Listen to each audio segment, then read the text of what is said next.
And just because we can, holy shit, the Gorilla Blood's back. Okay, different opening. Are you happy, Scott? A little. Just a little. Okay. Gorilla Blood Radio, Daniel Correa, Scott NDX out in New York City, and Aaron Kendrick is back with us again 2 weeks in a row. Yay! And we're also taping a day early. Yay! Because apparently Scott has a life and I don't, so I can basically do whatever day I need to be. Well, that helps me out right now. Yeah, that's cool. So Aaron brought up something, because I guess can I say it hits kind of close to home, but not like in a personal sense, literally in a geographical sense. Yeah, sure. You want to? Nothing else happens here in Arkansas. Yeah, well, considering the fact, I mean, you did have a president from that state. Yeah, I guess. So. So. Hey, if it wasn't for that president, there wouldn't be necessarily. They might not necessarily be the term blowjob. So. Oh. So I don't know, but carry on. What is the story out of Arkansas? Okay, so of course, being Arkansas, this had to have happened in a town called Marked Tree, which there can't be another Marked Tree anywhere else in the world. I can look that up just to double check. Well, let me tell you something. At the local high school in Marked Tree, there was one tree that really got marked. If you follow me.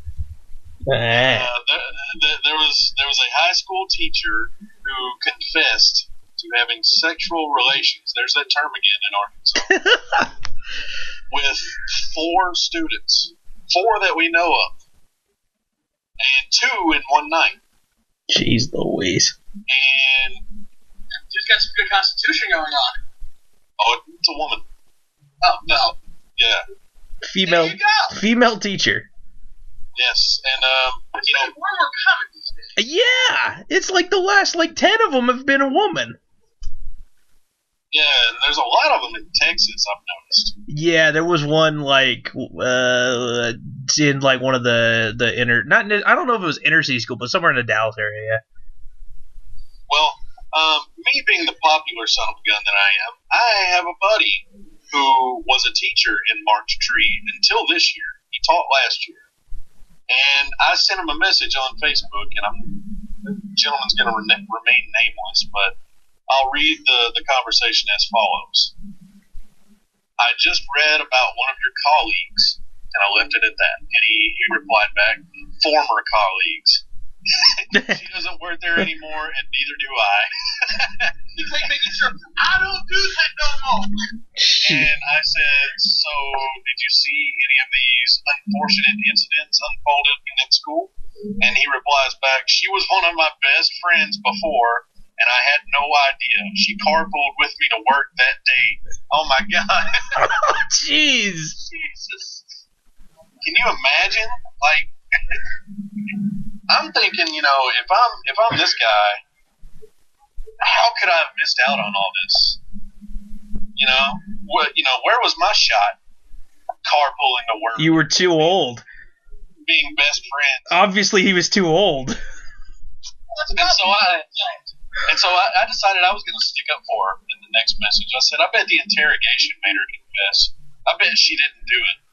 And he was quick to let me know that she wasn't interrogated at all. She heard through the rumor mill that a mom was coming to the school to beat the crap out of her. And she went to the principal and confessed everything. See, normally it's the braggadocious teenager who ruins it for himself. Well, yeah, I mean, that's what happened. But she just went and confessed because she knew that the mom found out. That's funny. This is like one of those 350-pound moms. They're like 6'2", built like a shit brick house. Just like, oh fuck, I'd rather confess than deal with that. I don't know, but she probably just wanted to go ahead and clear the air before. I mean, as much as she could. The teenager? Dude, you know what's funny? The scene that popped into my head from a film. You remember the movie Hackers when they come in and I don't know what ethnicity he is, but he's the gay guy in Hackers, and the cops bust into his house, and then the mom walks in and goes like, what is this? I know he's just like some form of Hispanic, but she starts cussing at him and smacking him, and he goes, what the hell are you doing? Arrest me already! Because he's getting sick of getting beat on by his mom. That's what it made me think of when you said the lady confessed just to avoid the mom beating her up. I've never seen that movie. Oh, dude, Hackers is such a good movie. Plus Angelina Jolie. You're talking about a sci-fi film, probably one of the ones you could actually watch for this month. Yeah, it's the depiction of actual hacking in the film is very science fiction. Yeah. From what I've been told by other hackers, it's more just like, here's a screen, here's some letters, I'm hacking. In the movie, it's like, Johnny Mnemonic, only in 1995. Yeah, you kind of go inside the computer system and see crazy little visuals and stuff. Graphics and shit. Like, you ever seen Weird Science when they're hacking into the system? That's exactly what that is with the whole fucking movie. Oh. Yeah, I mean, Angelina Jolie in very, very tight, bodysuits. In some Dude, shows her tits. What do you mean? Not cool. Right out. She's not. No, it's not full frontal, but yeah, they're popping out. It is. I don't remember the full frontal scene. Why do I not remember the? Titties. I don't remember the full. Titties. Pre-implant titties. Why do I not remember that? Maybe I've seen it on TV way too many times, and that scene's been cut out. If it's pre-implant, I don't want any part of it. But the guy who plays Sherlock Holmes in Elementary is the main character. Yeah, that's what's his name? God, why can't I remember the actor's name? I remember the character's name. Zero. That's what you're looking for? Well, no. The actor's name. No, I remember Dade Murphy is the character's name. Ah, God. Yeah, too. It was a Zero Cool and Crash Override.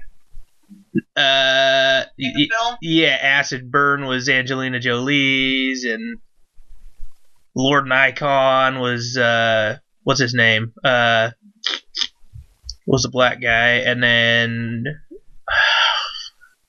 Serial Killer. That was the dude Shaggy from the fucking Scooby-Doo movie. Matthew Lillard. There you go. And then what was the other? Freaking hell! Freak was the gay guy, I think. You are mixing up two guys together. The gay guy was not the guy that got arrested. No, he did get arrested. No, you're confusing him with maybe. I'm sure.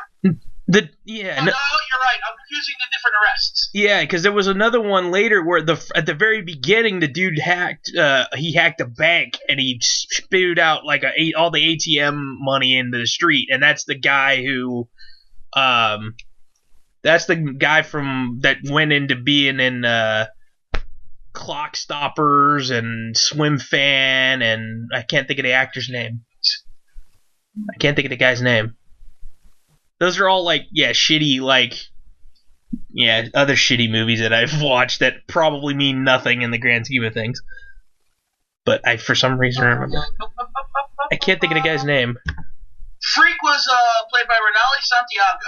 Okay. Also, he was in Con Air, Daylight, Dangerous Minds. Daylight, dude, that movie. He was one of the criminals that got out in Daylight when the truck flipped over. He was also in Con Air. He was the very flamboyant one. Want to put it that way. Oh, Johnny Lee Miller is the main character. It's the actor's name. He's the Sherlock Holmes. Forgot his name there. Jesse Bradford is Joey. That's the one I was thinking of. Oh yeah, Fisher Stevens is in it. In a non-Indian brown face at all. I can't believe they did. Dude, it's so funny how times change, because that is would not even come close to flying even in... Yeah, I mean, honestly, having seen Short Circuit 2 as often as I had no idea that was him. Yeah, I didn't think about it until somebody pointed it out to me. I was like, oh, wow. Have you ever seen Short Circuit, right, Aaron? No, I haven't. Johnny Five, the movie with Johnny Five, the robot. No. Oh my my god. Yeah. Okay, you know who Fisher Stevens is? Why are we talking to a child on this show? Oh, dude, he's not that young anymore. Still too young for us to talk with. I'm looking up who Fisher Stevens is right now. I don't recognize the name. I don't recognize his face either. If you see some of the movies he's been in, you might recognize them. Yeah, let me go to his Wikipedia page and check it out. Dude, he's been on the Blacklist before. If you watch that TV show, let's see what else he's been in. Damn. A lot. Yeah, yes. He was on fucking Lost. I don't even remember him being on Lost, and I watched every episode. Have you ever watched Super Mario Brothers? The cartoon, yeah. No, the movie. Oh, yeah. Yeah, he was Iggy in that. Oh, that's right. He was the one of the two that they turned into Goombas. At the end. Yeah. That's right. He was in that. They got very smart at one point, and then they lost it all.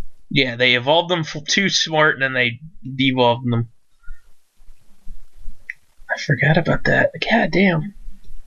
Yeah, I don't know. I remember seeing that shit in theaters a couple years ago. Yeah, I'm going through stuff, and I'm sitting there thinking, oh yeah, he was Plague in Hackers. That was his name in Hackers. Yeah, I don't know if Aaron would know any of these, because I'm struggling with a lot of them too myself. But I just found it funny. Yeah, and if I could, I'll show you a picture. I'll grab a picture of him from Short Circuit.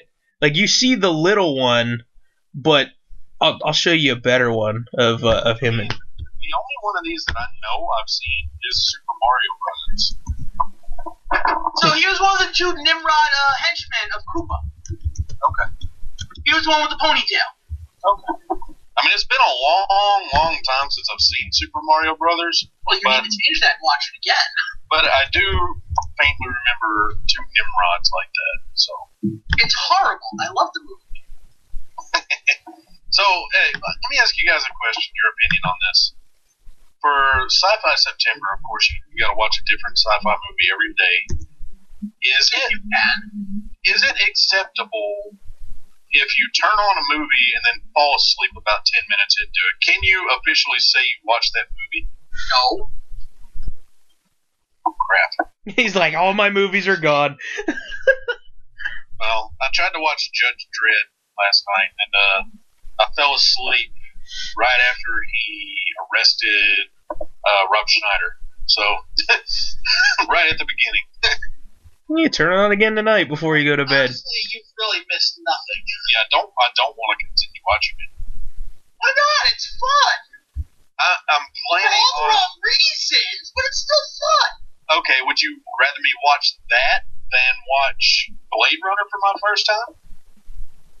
Yes. No, I mean, Big Brother.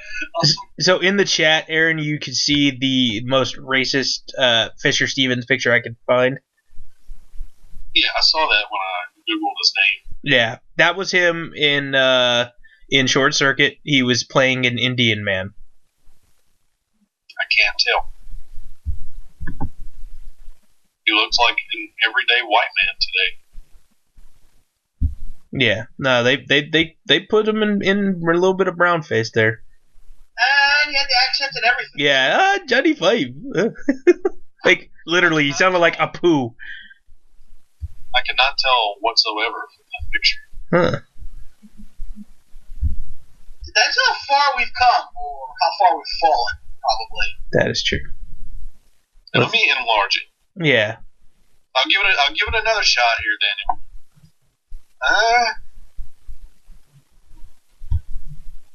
I mean, he looks like a white man to me.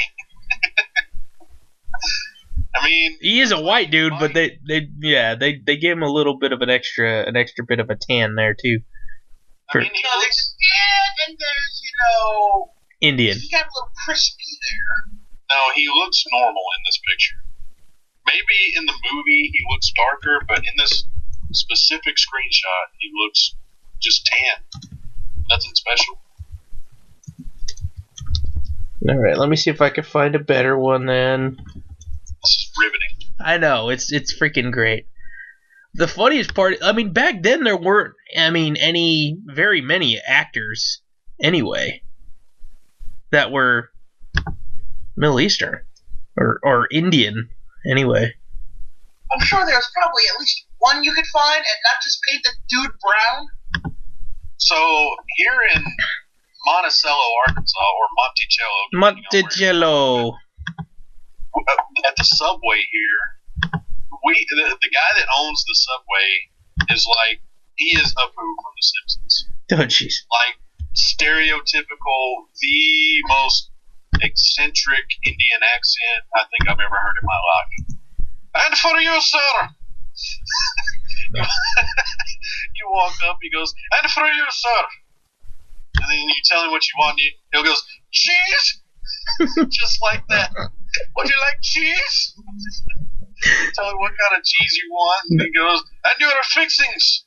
He wants to know what kind of... Dude, that's kind of awesome. I don't know how many people actually still say fixins. That's kind of cool. Yeah, he says, and your fixings? And you tell him, and he goes, toasted? See, there you go. There's another picture there. You say yes or no to the toasted question, then he gets down and he goes, you want chips, drink, or cookie? God. It doesn't matter how long the sentence is, there's always a high-pitched emphasis on the last word. It's hilarious. That's awesome. Alright, yeah, so there... Go to that subway just to go there. That's kind of awesome. And the subway is inside Walmart here, too, which is funny, too. That's kind of cool. Yeah, see, he just looks like he's tan. Well, that's how they played him off, as he was from India. Super smart, created the robot. The robot. There's 5 of them. Johnny 5 is alive. And then in the second movie, beat up some gangsters. Los locos kick your balls. Los locos kick your face. Los locos kick your ass. If you guys think I was joking about the guy from Subway, I'm gonna make a video. Oh my god! Because it's completely legit. I wouldn't doubt. Honestly, I wouldn't doubt it. I'd be fine with that. What? Yeah, it's so funny listening to, like, I know I sound country to you guys, but some of the people that live here just blow your mind.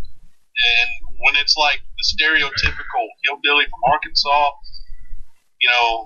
colliding with, Apu from The Simpsons, it's so funny. Because you get guys that walk up to him, yeah, I need give me a 6-inch on that white bread. Okay, you want cheese? Yeah, give me some of that yellow cheese. Okay, and what the meat? Well, that. Some, what are they? Meatballs? Is that meatballs in there? Give me some of them.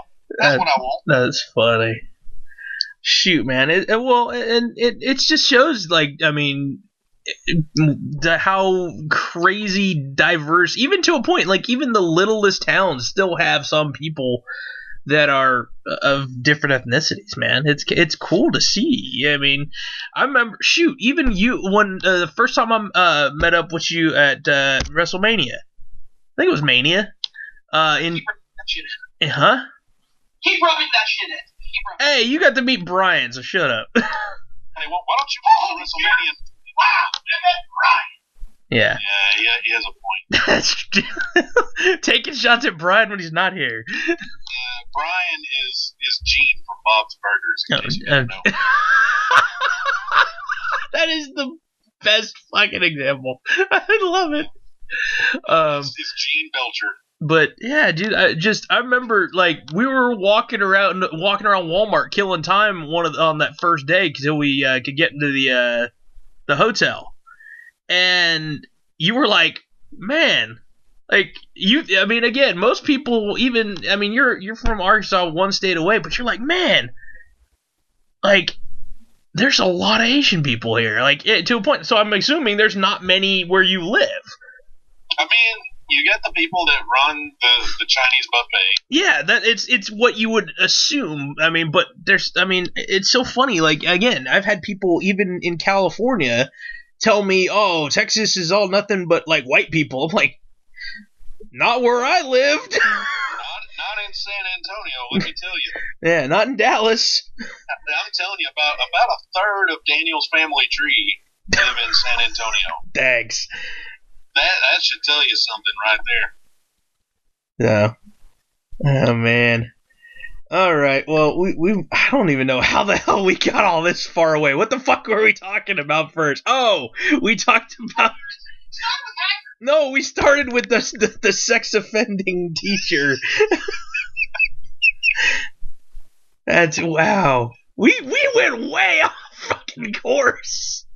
I don't know. But before we get too far away from WrestleMania, Scott, you're going, right? We're all trying to plan. Yes. We're all trying to plan a meetup for New Orleans. It's gotta happen. I gotta make sure I have money. Yeah, I've already started Christmas shopping. And once I've got everybody's Christmas presents, I'm putting money back for New Orleans. Well, thank God I don't know people. That means I don't have to buy people shit. Lucky Well, that bastard. means you can go ahead and start putting back for WrestleMania. I didn't say I couldn't afford WrestleMania. I don't fucking fly. Well, drive. With what license? You can take an Amtrak. Yeah, I guess there's not really a point for you to have a license if you live in New York. Shit, no. I'm sure there's probably Amtrak. It might take you a couple days, but. Oh, I cost me more than 3 flights. Huh? Greyhound. Yeah, Greyhound. Oh, fuck. I spent 4 hours on a Greyhound going to and from Washington, D.C. 4 hours each way, 2 years in a row. I am not doing that for 47 hours. Good lord. That's what I'm saying. You might be able to do like an Amtrak or something, and they actually have like you could sleep on the train. They have stuff like that. So maybe I don't know. didn't sleep on the fucking bus. Well, no. But they actually have some of those things that will they'll just keep driving the train, and they actually have like actual like mini rooms on the trains and stuff. Oh, boy. All right, so we'll figure something out, but eventually, yeah, I'm hoping that we'll all get a chance to meet up in New Orleans. New Orleans. I'll come pick you up, Scott. That's gonna be a long drive there, and a long drive back, and a long drive there again, and a long drive back again. It'll be like National Lampoon's Vacation. That's a hell of a vacation. Our luck would probably be like European vacation. Drive all the way up to New York, then drive all the way back down to New Orleans, and then turn around and drive all the way back to New York, and then all the way back to Arkansas. That'd be insane. Sounds like a blast. I could retire after that. You need to retire your car after that. Yeah, I just bought a new truck a couple of months ago. It'd be time to get something else. I'm gonna, for the sake of it, since we have all three of us on here, I'm looking up the No Mercy card since we're early enough, and we'll do a little prediction pick'em thing. Oh my God, we're gonna talk wrestling? Holy shit! What a concept! Holy shit! I just had a heart attack. So while you're looking up the card, this week on Something to Wrestle with Bruce Pritchard, the topic was Unforgiven 1999. Oh gosh. Why? Because the fans voted on that topic.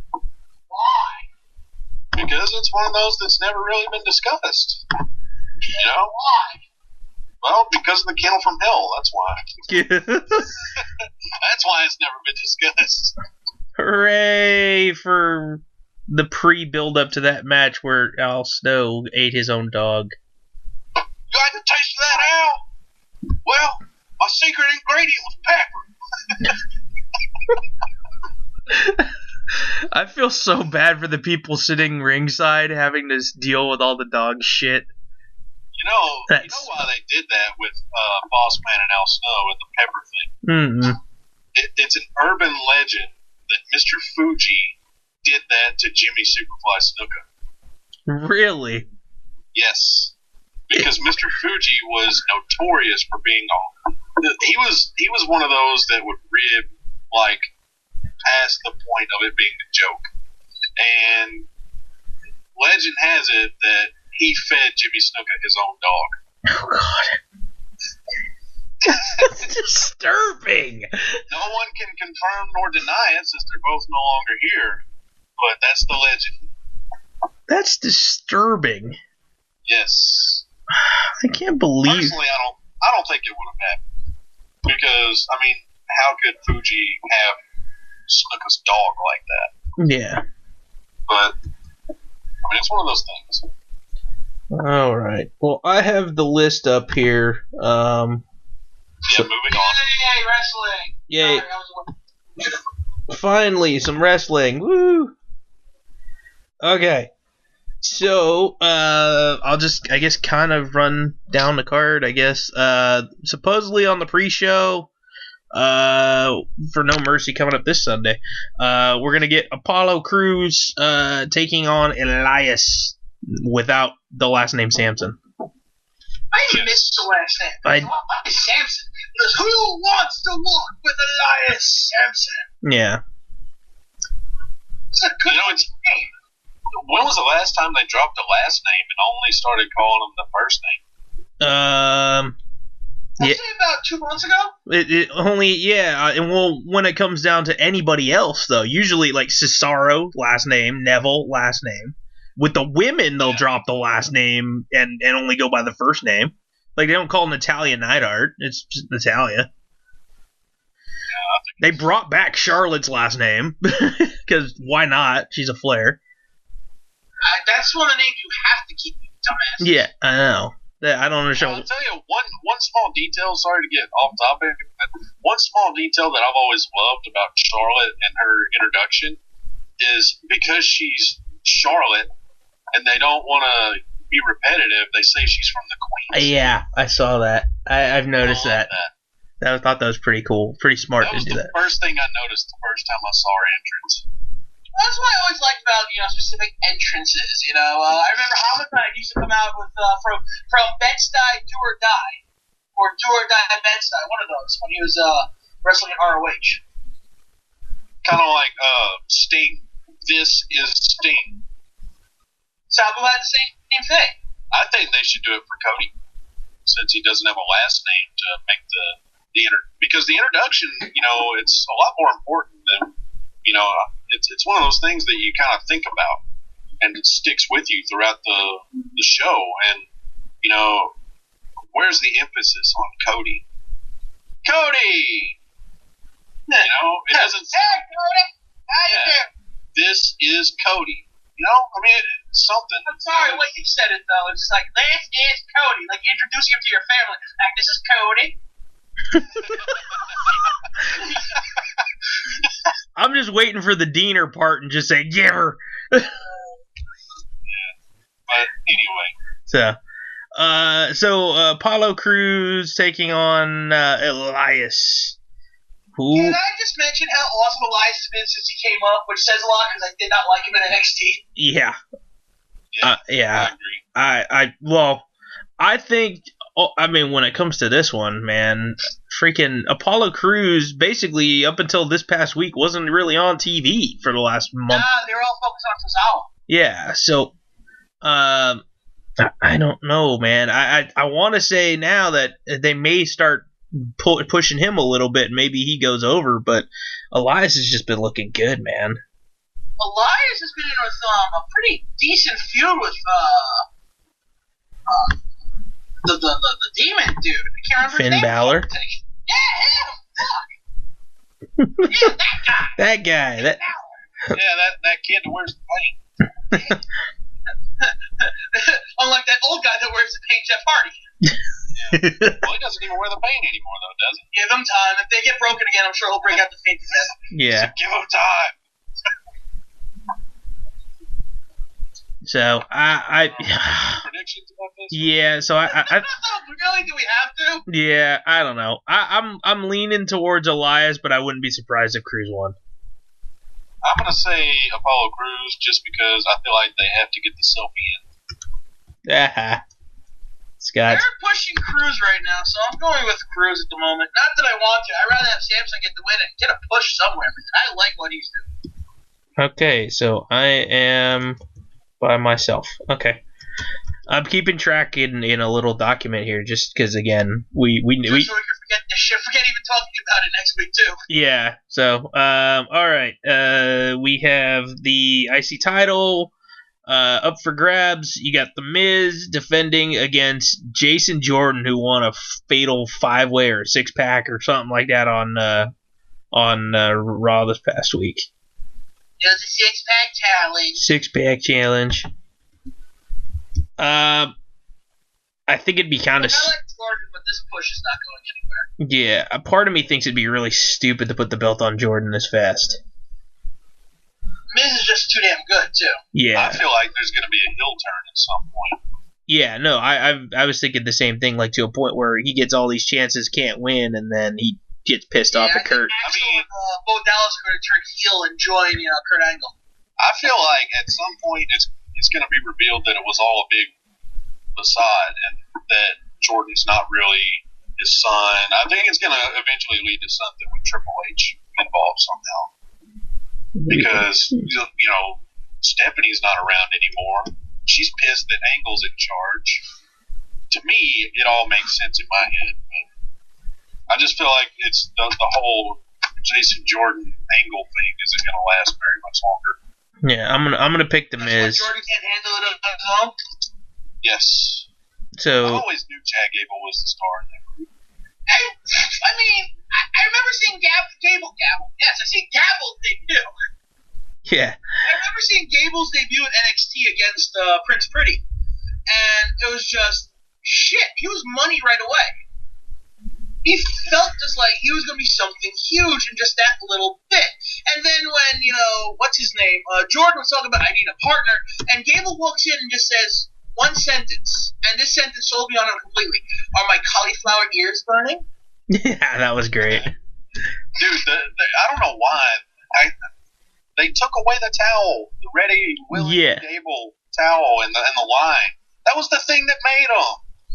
Well, just seriously, it's like when you took that away from, it just like messed up the whole vibe of the team. Yeah, the whole character even. Yeah, that stupid line, Ready, Will, and Gable, forget it. Don't get over anymore. Yeah, the whole deal about like him for almost a month and a half, almost 2 months. Come on, dude, say it. You want to say it. You want to say it. Yeah. And when he finally said it was just he's like sick. All right, I'm going with the Miz just because I don't want to see Jordan with the belt. I'm going with the Miz since he's the fucking Miz.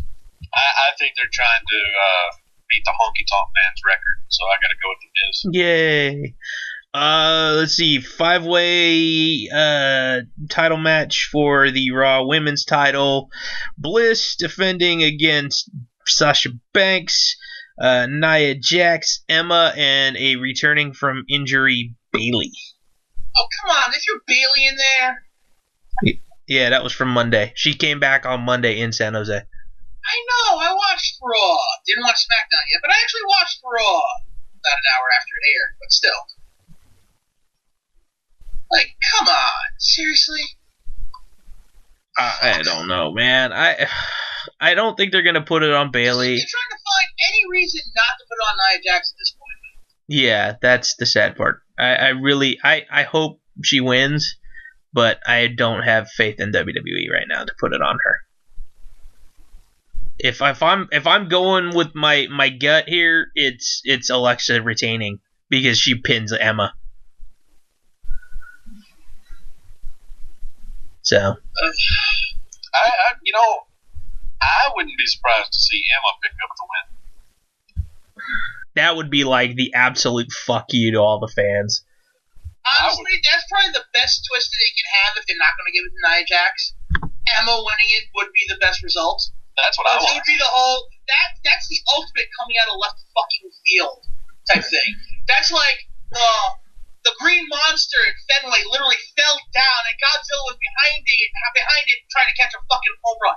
Okay, so if that's what Emma winning the title is, what was Jinder Mahal winning the title? King Kong holding Godzilla up on his shoulders, trying to catch that home run behind the Fenway Park wall. Green Monster. So, are you guys gonna both pick Emma then? You know, for the hell of it. Why not? Yeah, I'm not trying to be right. I'm just tonight. I'm gonna be different and go with what I want to see. It's not like we're doing a competition anymore. Yeah. So fuck it. Let's just go with what we want. Dude, I will be excited. What should happen? What will happen? Let's go with what we want to happen. Yeah. Well, if we're going by what we want to happen. If that's the case, again, with everything else, I think that Naya's getting the win then. Let's do that. We'll do that as our way of doing things. So I will pick Naya then. The other ones are. I want Emma to win because I wanted, after some of the shit that happened at SummerSlam, having what's his name, Jinder Mahal win. That was fucking yeah. Just because the crowd reaction was so great. So all right. That was the best part about it. Jinder Mahal beating Nakamura with his move just once. Yeah. Just hitting it just once, like he didn't even kick out of it, and then the crowd was just kind of dead, and it's just like me and Tomas are cackling our asses off. So, yeah, even with the other matches, I still would pick the same way if we're going with what you want to see, because frankly, I like Elias and I like The Miz. So, I don't know if you want to change now that we've different parameters. Are you guys gonna still pick Apollo? Yeah, because I like Apollo. I'll go with Samson then. Okay. I just want to make sure that. He's not in the match because there's no Samson on the roster anymore. Oh, you mean Elias? I meant Elias. Sorry, whatever. I still want to say the last name.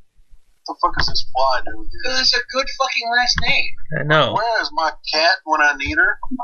She loves chasing flies. Does she catch them though? No, but at least she keeps them away from me. That's good.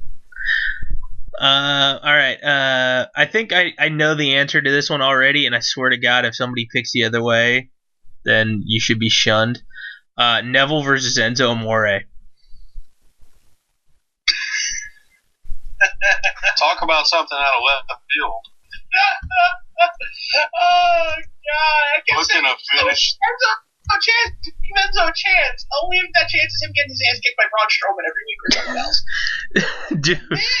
The Miz! I love the fact that when The Miz was wrestling him, and then he said, instead of how you doing, it's like, who's your daddy?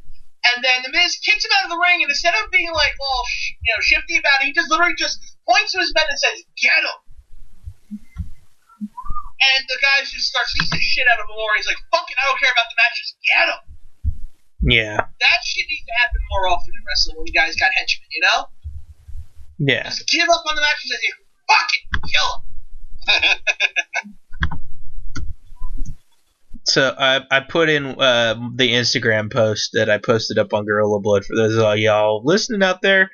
Basically, Enzo after every match, somebody put an Enzo wig on Stan Marsh's dad from the episode of South Park when he's always fighting at all the Little League games and stuff. Yeah, I'm not gonna look at that because I really don't give a shit. So, I do give a shit about Terrence Real though. Oh yeah, I seen that picture in that thing. Yeah, they keep putting her on doing like fantasy football looking esque pics like. Yeah, I was posting for the younger group. Yeah. Yeah, I mean that's the only reason I'm really pulling for Impact nowadays.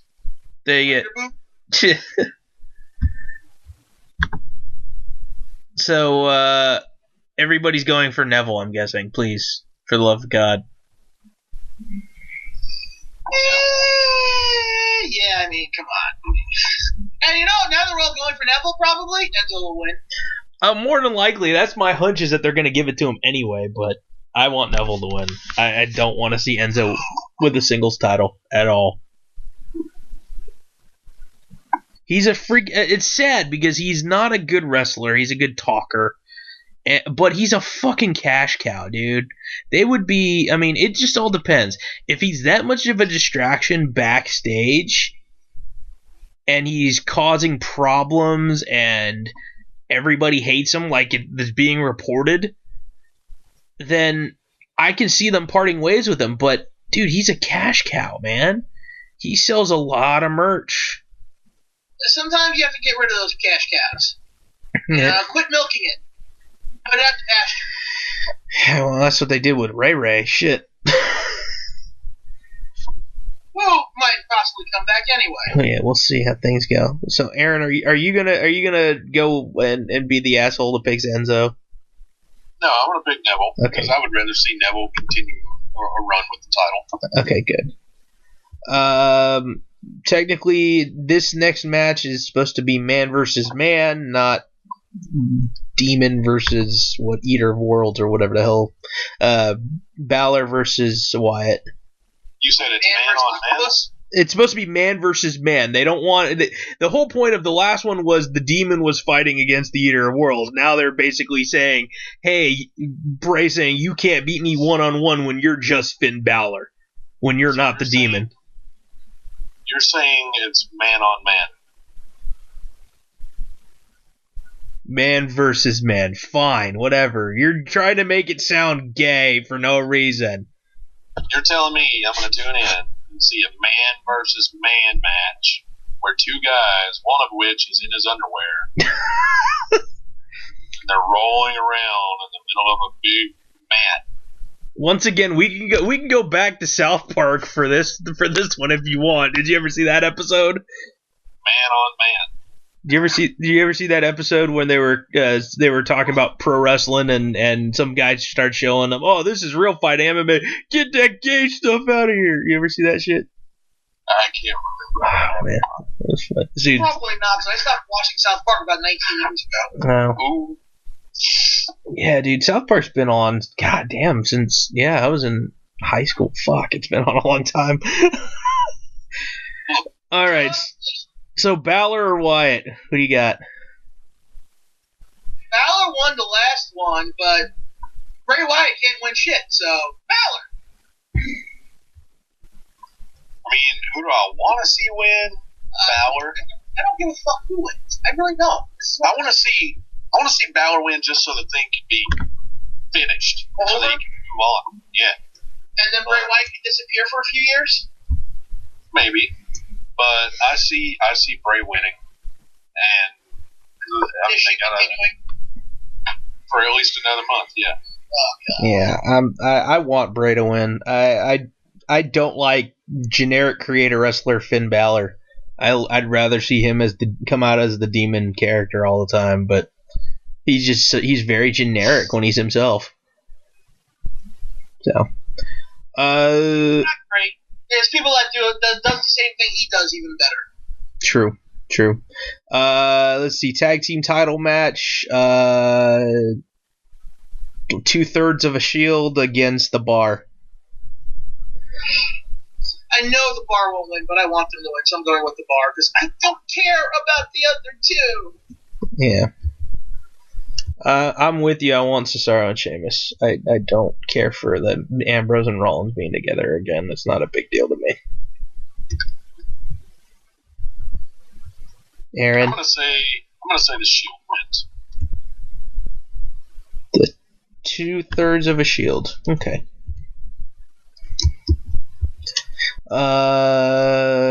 What is being hyped as possibly like the second biggest match of all time behind John Cena and The Rock, John Cena and Roman Reigns.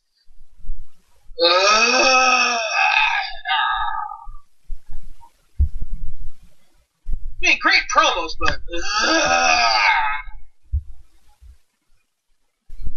see, now this is this shit happening at no fucking mercy. I know, that's what they're hyping this up as a WrestleMania caliber match at a freaking D-level pay-per-view. Put that shit on WrestleMania. I know. I want Cena to win, and I never thought those words would ever come out of my mouth. I want Cena to win only because I really don't like the fact that I don't know, man. It just doesn't. I just don't like Roman Reigns on the stick, and it bothers me that usually it's the other way around. It's usually the guys who are the best guys, the top guys in the company, are the best on the stick, and average to better, just slightly better than average in the ring. If you go back to the 80s, it's sometimes even more disparaging in skill levels from mic skills. So, but I don't know, man. I just don't like Roman on the mic. I would love to have Heyman with him. Why would you waste Paul Heyman like that? Yeah, but I think Roman Reigns is better than a lot of people give him credit for. Even for me, I've dogged him in the past, but he's done the yeoman's work, man, with the company. But I don't think he's good enough on the mic. They're like giving him things to say, and he's saying them, but he sucks at saying them? He's not the greatest at saying them, even. And Cena makes him look foolish all the time in them promos going back and forth. So, but, yeah. Thoughts? I think Cena wins this one, and probably another one after this, before Roman finally gets the big win. Because by the time Roman gets the big win, I think it'll be closer to the road to WrestleMania. Okay. Scott? Don't give a fuck. But I want Cena to win anyway because fuck Roman Reigns. Yay. Alright, and main event time. Brock Lesnar defending the Universal title against Braun Strowman. This is going to be fun. I honestly think this match may be only like not even 5 minutes, but it's going to be fun, I think. It's going to, honestly, you know what the first thought process went into my mind was that scene in the Street Fighter movie where E Honda's fighting against Zangief. Like, that's what this match could be. It ain't gonna be that good. So. What? I think it'll be pretty good. It's definitely the match that I'm looking forward to the most on the show, which is weird. But, I mean, it was a lot of fun watching SummerSlam when these two hooked up. Dude, yeah, especially the Wizard of Oz moment where he dumps the table on top of Lesnar. And yet Lesnar came back and fucking won, and there's my problem. Yeah. I mean, he's Brock Lesnar, though. I see. I'm pulling for Strowman. Like, I want to see Brock Lesnar go away. I'm done with him. I hate not having the title defended on a weekly basis. I just hate Brock Lesnar. I see him keeping the title for a while. So Aaron's picking. You gonna pick Lesnar then? Yes.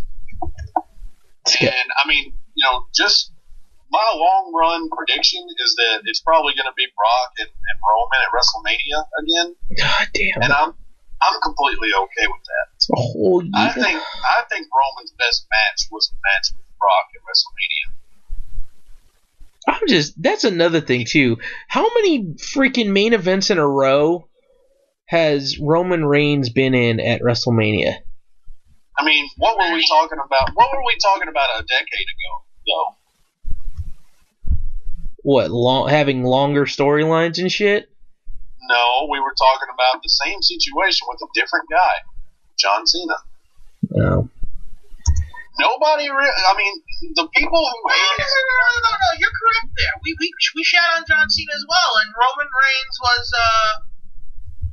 came. Are we talking about Roman or Braun? I'm talking about Roman. Oh, okay. No, you're right, and I don't hate Roman for just hating Roman. I'm tired of him. Yeah. I'm just tired of him. I don't hate him. I'm just tired of him, and I find his matches lackluster. There's nothing else to say about that. The thing that I don't, my disconnect with Roman is not his matches, because I think he's a good wrestler. His matches with AJ Styles. He has come a long way, man. He has definitely come a long way from being Leake in FCW. His matches with AJ, basically every big match, aside from, the Undertaker match, I wasn't really happy with that one. But he delivers. He delivers, and he's not afraid to take an ass beating. I mean, just watch the match with Brock. He got his ass beat by Brock Lesnar. He's tough. He leaves it all in the ring. My problem is the freaking interviews. He's too scripted. No, just look. And what's good for him is when he's getting his ass kicked and he makes a comeback. Problem is, he has less moves than Cena does, it feels like. So he's just, it's a spear, it's a Superman punch, there's nothing else there, it feels. If he just added a little more to his repertoire, I'd be much more interested in watching him wrestle. I just get very easily bored with his matches because they're very paint by numbers. Well, my disconnect is that he just doesn't seem genuine. And, I mean, that's something that I'm sure isn't exactly easy to do, is to seem genuine talking on a microphone in front of 20,000 people. But, I feel like if you're going to be the top guy in a wrestling company, you got to be able to cut a good promo.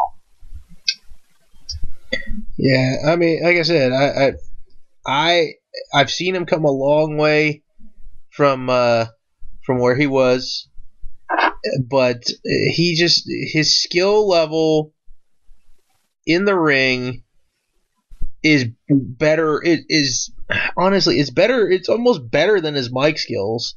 And usually the top guy has impeccable mic skills and is more of a showman than a wrestler. I mean, again, they're the biggest names in history. Okay, Hogan, good on the stick, good at cutting promos, very average to below average in the ring. Okay, Warrior, same thing. Savage was probably the exception. I would probably put that up there. Flair obviously is another exception. But you go even through the modern day. Cena has surprised people a lot, showing more so that he can do more in the ring since he's won all the titles. He's actually shown he can really go more so than we ever believed he could. Especially that U.S. Open challenge stuff. But I mean, The Rock. There's most of the time the guys are exceptional at promos, and then their skills help carry them later on. Roman needs those skills, man. He doesn't have the mic skills that those guys do. Even Punk, dude. CM Punk, hella good on the stick. Skill level wise, maybe not even in the same ballpark. He's definitely not in the same ballpark as a Ric Flair. Or a Savage, or even freaking you can make an argument about Austin and Rock, but have you heard some of Austin's earlier promos? I mean, they put on Instagram his promo where he first stunned McMahon for the first time, and it was just horrible leading up to it. So, but that man did not find his stride until it took a while. But still, I mean, it's one of those things where when you think of the best guys, usually the promos are amazing, and it helps build up the match even more so than the actual in-ring competition. That's why, like, a lot of times now, shit, man, I try to keep my hopes low for going into a pay-per-view, because then the show actually ends up exceeding my expectations, and then it's kind of sad, I guess, when you say it out loud like that. So it's only so low you can keep your expectations, though. Yeah, I know. So, all right. So just to clarify things here, Cena. Yeah, I'm picking Cena. And I'm picking Cena. Well, no, and then, but okay, so Strowman, Lesnar, as well. So we had that. So I'm. Is this the last match we have to deal with? Yes. So I'm picking Strowman. Scott. Yeah, go Strowman. Okay. You guys believe that people used to pay $40 a month to watch this? Yeah, I know. That's another crazy thing, dude. Yeah. I never ever bought a WWE pay-per-view. Oh man, I bought a shitload of them back in the day. A lot less once they started doing the in your house, but before that, when they only had the Big Four, I'd buy them every year. from like 1989 through 93 or 94. Still got them on tape too. I mean, I bootlegged a lot of them. I'm sure. Yeah, I did too. Growing up, yeah. So. Somehow I ended up with Dish Network, where I got all pay-per-view for free. Lucky. Yeah, like it was like another channel. Like you just flip the channel and there's like I can remember watching TNA on a weekly pay-per-view. Flipping through the channels one morning, came across Don Callis in the middle of the ring. I'm like, whoa, what is this? That's funny.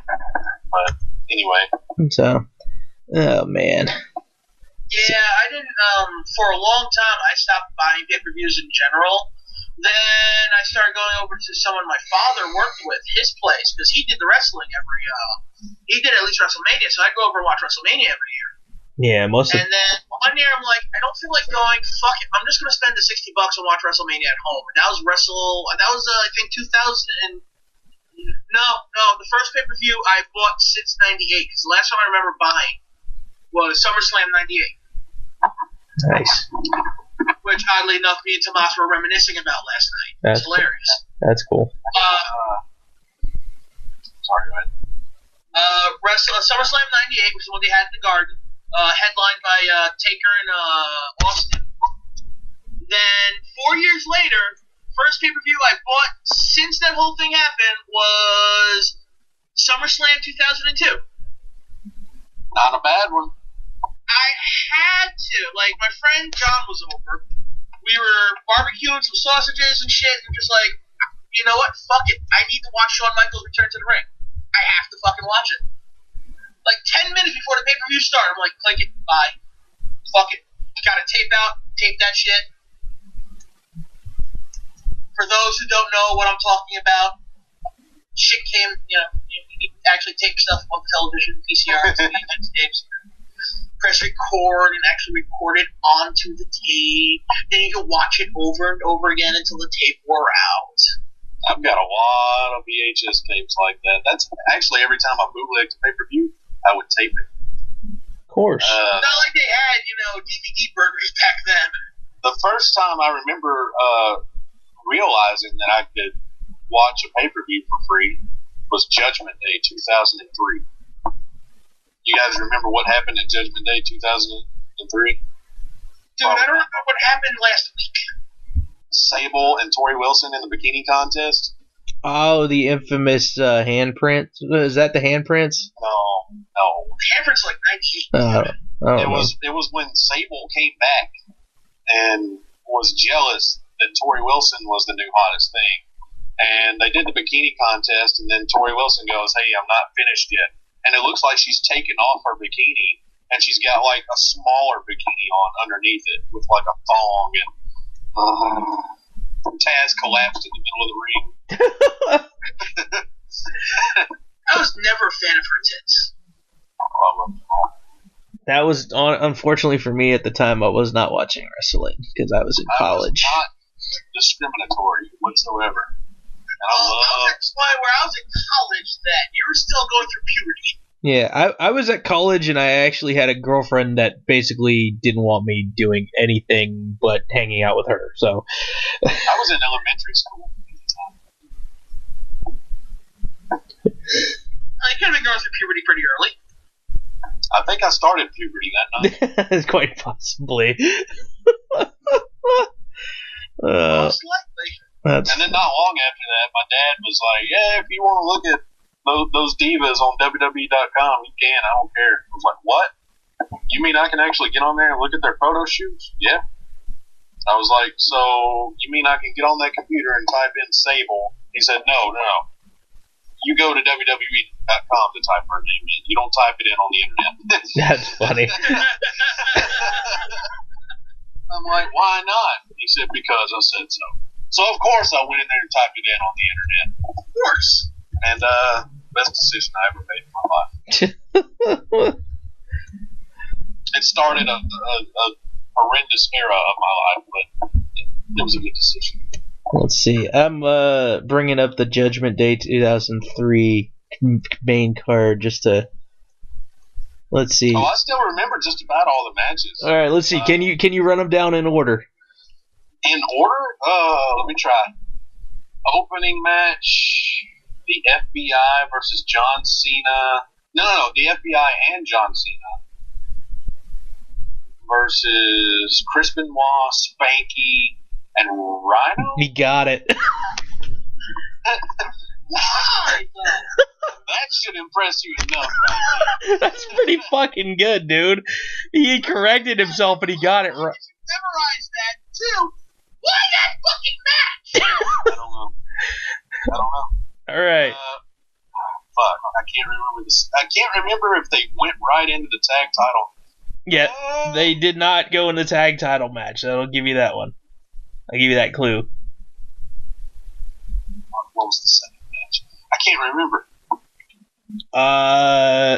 Wait. Was it? No. The Intercontinental Battle Royal? No, it was another tag team match, though. Another tag? It wasn't La Resistance versus Scott Steiner and Ted. Yes, it was. Okay, that's a tag title match. No, it wasn't. The next one is a ladder match for the tag titles. Holy shit! They had three tag team matches in a row to start the match. Yes, sir. That's crazy. When the fuck do you ever see three tag team matches on a show anymore? Yeah. Exactly. Who was the tag team title match? The tag team title ladder match was Team Angle versus Eddie Guerrero and Tajiri. Got it. God damn, dude, you have had such a fucking good memory. I love that match, though. All right. Next match was the Intercontinental Battle Royal. Yep. Who won? Christian. Who do you eliminate last? Booker T. God damn it, dude. No. This is why, god damn, dude. How many times in the past have we gotten pissed off at him gloating because of fucking winning Jeopardy? We need to go to fucking wrestling trivia night with him. God damn, dude. I mean, I want a huge poster board at WrestleCon this year. He did. He did. For knowing all the theme songs. Yeah. And the one that I didn't get was the Rock and Roll Express, which I never even knew they had a freaking theme song. So all right, so you'd think the group with rock and roll in their name would have a theme song. But again, they were in the 80s too, so not necessarily. I do know that when they were in the WWF in '98, they used the Rockers theme song. That's funny. Shit, dude, I was actually watching. What was I watching? Some little mini video or something, and they it was on this, just what you were saying, like reusing theme songs. Yeah. Hulk Hogan's theme song was used before. It wasn't his original theme. Somebody else had that, a Real American theme. Yeah, who was it? It was. I know this one. It was fucking Rotundo and what's his name? It was Wyndham and Rotunda. It was Wyndham and Rotunda. Okay, yeah. I was like, Dude, I have the version of the song where it's literally from the first album that they put out, where it's actually Jesse talking about Springfield should have buried yourself and stayed buried. You know, talking about, I can't believe you wrote that song for Wyndham and Rotunda. You should have buried yourself and stayed buried. That's funny. And then they had Gene Oakland and Vince McMahon on afterwards. All right. You know, I could do you one better with Wyndham and Rotunda, though. There was an appearance they made on Raw, like, I don't know what year it was, probably 2006. And they used Jamie Noble's theme song when they came to the ring. Oh, God. Jamie Noble / Kid Cash / the Pitbulls, whatever. You want to carry on with the card? You got, what, 5 more matches? Okay, so we just did, 5 matches? The Intercontinental Battle Royal. Okay. Intercontinental Battle Royal. What's next?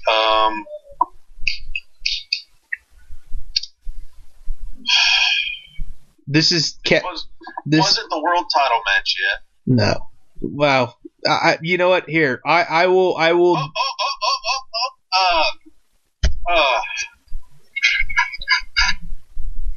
Mr. America versus Roddy Piper? Yeah.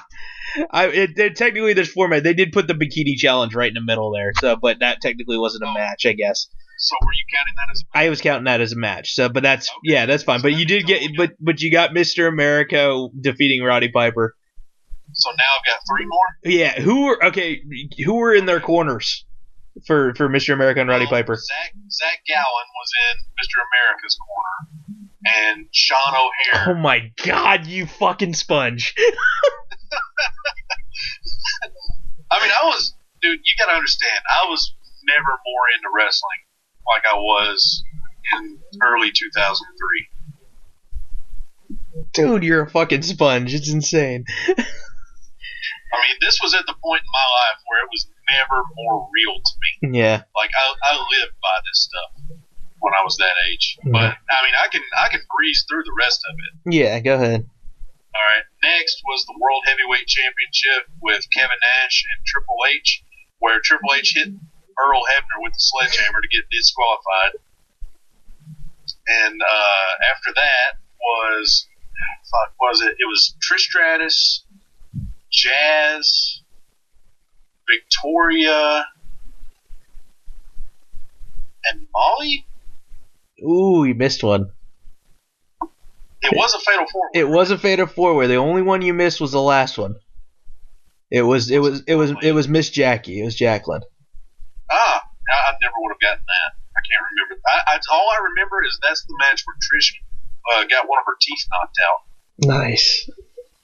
But and then of course the the stretcher match with Brock Lesnar and the Big Show, where Brock Lesnar drives the forklift out and puts Big Show on it with a stretcher board.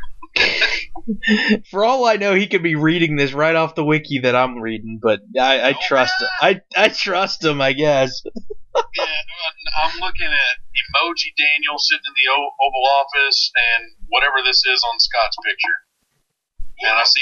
I got rid of Gambra. That is the question. I'm also seeing Taryn Terrell. There's nothing wrong with that. No. Dude, what was the I guess the pre-show match or something that I'm seeing? I have no idea. Oh, okay. Or Hurricane versus Stevie Richards. Oh, see, I wouldn't have known that. I guess that was for Sunday Night Heat or something. Yeah, Sunday Night Heat. Yeah.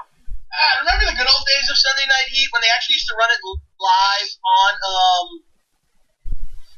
on USA Network before pay-per-view? Yep.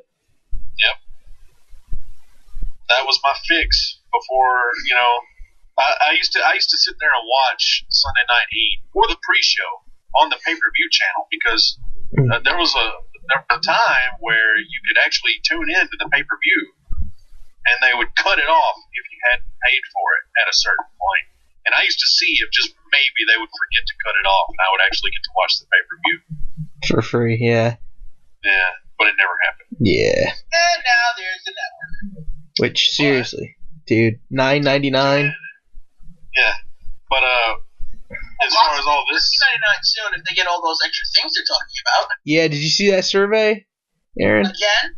It's the second time I read that survey. I took the survey. Okay, yeah, man, that survey was insane. I like the idea of them getting all that extra footage of the old Impact catalog, TNA whatever catalog, freaking getting New Japan or Ring of Honor or something like that, or doing more with Progress or whatever. That'd be awesome. I don't think it's gonna happen. I think they were just trying to gauge interest. Well, Progress could possibly happen because they have a partnership with them because of the UK tournament. I mean, I can totally see that happening. The Impact stuff, I wonder, part of me wonders if TNA Impact Wrestling owns the rights to that footage or the NWA owns the right to that footage at the very beginning because they were NWA TNA.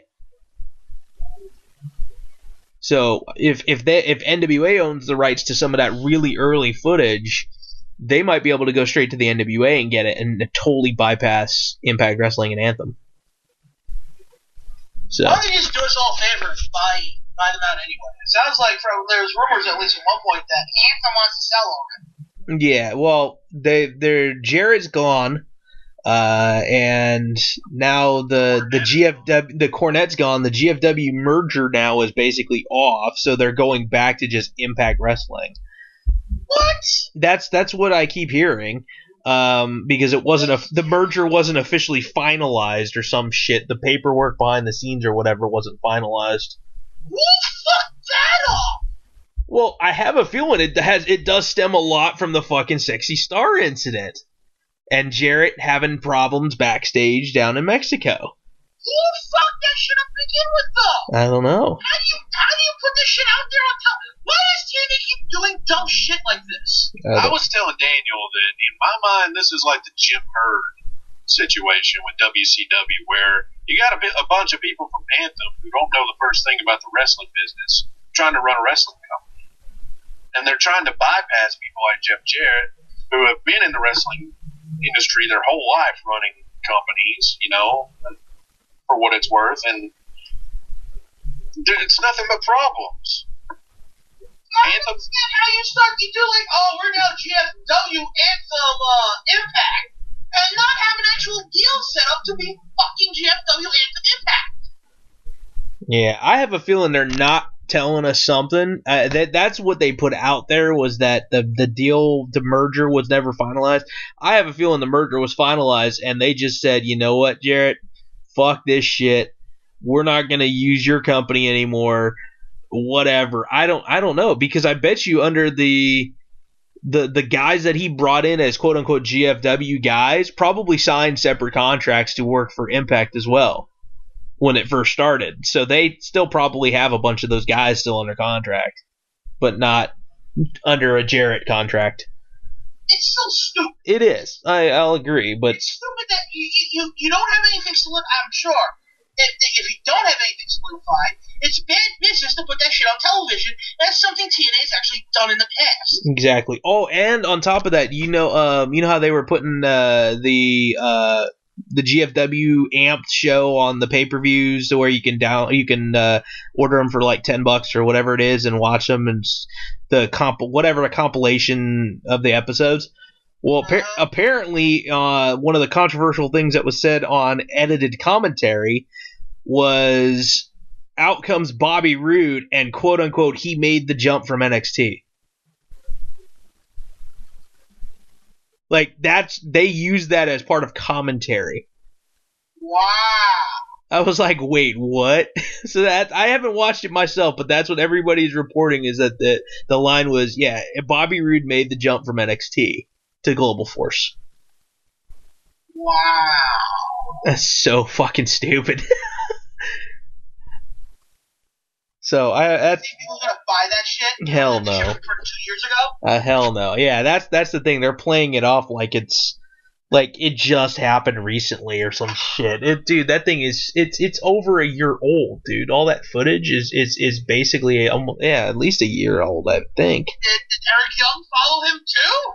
I guess. I mean, because when GFW filmed that Amped footage, I mean, Harry was still living in Vegas. He went to them, and he's been back in Akron for at least almost a year at least. So, yeah, dude, it's so funny.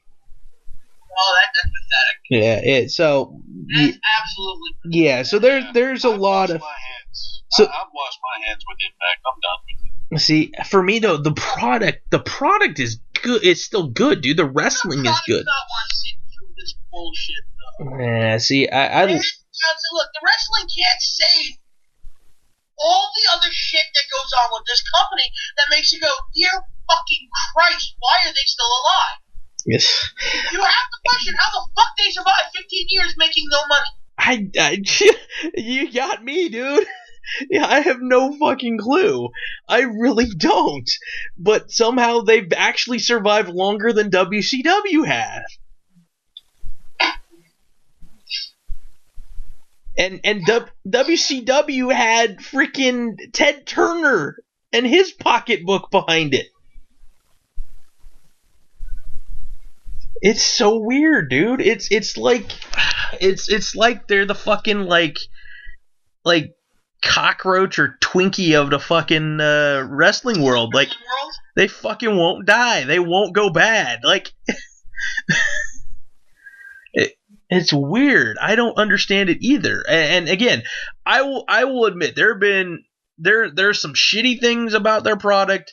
There's some good things about their product. I am actually ecstatic that Eli Drake is champion.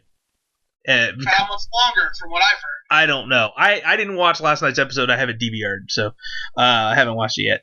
But he's there. I mean, they've kind of dropped the ball in the recent months to actually getting closer to a year too with EC3. I don't know, man. Like the women's division is starting to pick back up again, which is cool. Taryn Terrell's back. We've made mention of her gorgeousness there.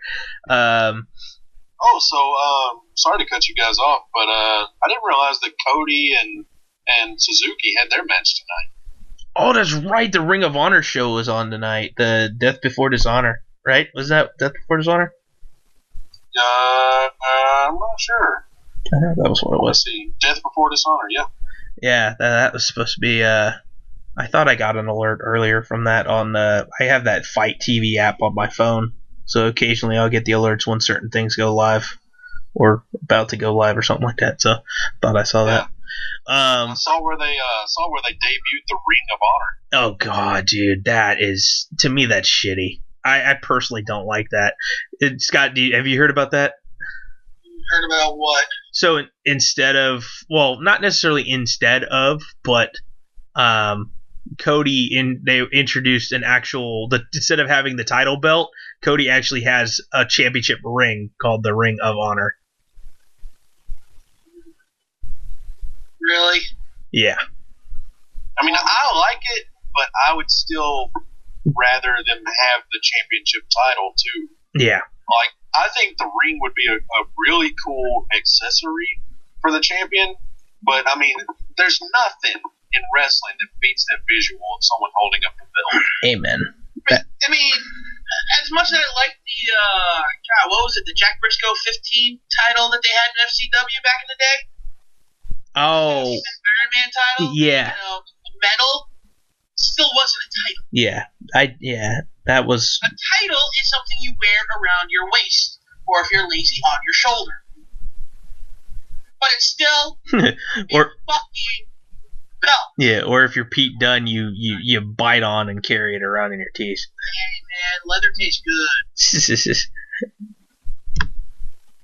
So, but yeah, that one kind of caught me off guard. I'm gonna try to look up this what the card was for tonight for that one. I totally forgot. Where? God damn. Honor. Yeah. All I'm getting is Cody in the ring with a belt. Let's see. Death Before Dishonor. Ring of Honor Wrestling. I'll probably try and watch it tomorrow before work. God, dude, you know what's kind of sad? The only thing that goes in through my head when I think of Ring of Honor, I hear Ring of Honor Wrestling, and that theme song from the HDNet TV show still pops into my head, that Adrenaline Rush song. Let's see. So it was Cody taking on Minoru Suzuki for the Ring of Honor World Championship. The television title was Kushida taking on Kenny King. Tag titles, the Young Bucks defending against the Motor City Machine Guns. The 6-man titles, aka the Trios titles, which is what they should call it. Hangman Page, and wow, so the Bucks are wrestling double duty tonight. So the Hangman Page and the Young Bucks against the winners of, I guess they're having a match earlier in the night. The Kingdom and Bully Ray and the Briscoes. Yeah, I've So they're having like guys run like different, like the Bucks have to wrestle twice. The winner of that match with the Kingdom and Bully Ray and the Briscoes has to wrestle twice. God, man. So I'm reading the results pretty much. So we got Silas Young against Jay Lethal in a Last Man Standing match, and then Jay White versus Punishment Martinez. Dude, that's so genius. Who? The last real man in a Last Man Standing match. That's funny. Yeah, but he's such a horrible wrestler. He kind of is like. He also looks like the bastard love child of Jake Roberts and Hawk from Legion of Doom. Oh man. I can unsee that now. The Jay White Punishment Martinez match is a street fight, and then the Kentucky Gentleman Chucky T taking on the villain Marty Scurll. How does Chuck Taylor still have a job in wrestling? I don't know. Every single time I hear Marty Scurll, my brain just goes whoop whoop. It's just that stupid little thing in his theme song. Oh wait, they're doing an international TV taping. What is this? Oh, that's there's something for signings and stuff. So it's only Friday. That's weird. Cool. Well, hey. Oh, and it's at Sam's Town, the Sam's Town Live, which is actually, of all places, the same place where they filmed Global Force Wrestling as well. Oh, God, I can't stand the Motor City Machine Guns. I might not watch this show now. Yeah, what happened to Daniels and Kaz? Apparently they're bad guys now. Daniels and Kaz are bad, or the Guns? No, from what I'm reading here, they're currently heels trying to ruin things the fans like because, the addiction. I don't fucking. You are now free to worship us now. Oh, man. It was so much better when they were bad once. Yeah. Oh, man. I just love the fact that they were the World Tag Team Champions of the world. Dude, it's like the dumbest thing ever, but it makes me chuckle. So, all right. You want to transition to Sci-Fi September then? Yes, Aaron can go first for once. Yay! Because Aaron started along joining us on this magical journey. Yes. So what are we talking about? So what you want to run down the list of what movies you've watched in the last few days since we got you on board with this thing? Yes, and I can pull up my list momentarily. Horrorsonline.proboards.com for anybody who wants to jump in on the fun. It's a little late in the month here. We're up to the 22nd, so we only got maybe a little over a week left. But you can join us for the 31 Nights of Halloween, and then Arnold Schwartz in November, and DV December. Indeed. Okay, Taka. You know who actually was that voice? Bruce Pritchard. Nice. Brother Love. So now, every time you hear that, think Brother Love. Oh, okay. Real quick, since you made me think of Kai and Tai, and I choppy your pee. The controversial comments by Jinder Mahal and the stupid Bay Area wrestling fans saying that's too far. What did he say? Since I didn't watch SmackDown yet. Okay. I was playing catch up on Lucha Underground. So still this week's, but I was playing catch up on Lucha Underground. So I'm up to episode 100. So Jinder Mahal basically went out there and was making fun of Shinsuke Nakamura, and made some comments about dining on dolphins and feasting on felines, and then made a comment that people talk about Nakamura behind his back, calling him Mr. Miyagi. And some other stuff. And so he literally went like really corny racial stereotype jokes, and the crowd in Oakland went, that's too far. I'm like, really? Like, have you not seen wrestling over the last 2-3 decades? What word am I going to use for this right now? I don't know. What are you gonna use? Begins with a P, ends with a pussification. Yeah. That is true. And that's my hometown area. You're welcome, Daniel. Yeah, thank God I wasn't there. Dude, I was watching that, listening, going, "Oh my God, are they really chanting that's too far?" Considering the fact, like, again, I choppy your pee-pee. I mean, John Cena telling the Miz, making fun of the Miz for not having a kid yet. Hey, sport, you shooting blanks, and freaking cup checks him. What else is there? That's not even racial, but that's still like, dude, you're making fun if he doesn't or doesn't have a freaking a problem in his shooting blanks or whatever. But God, man, like, how many times have we seen stuff over the years that have just been like really, really bad? Hell, the entire skit of the Nation of Domination, where they're basically everybody except for Owen Hart, the blackface. Yeah, come on, man. The WWE's done way worse than that. Freaking life's tough. Get a helmet. Buck up, Buttercup. God damn. That's the problem. It's just like, oh my God, I'm slightly offended. It's the end of the fucking world. Wow.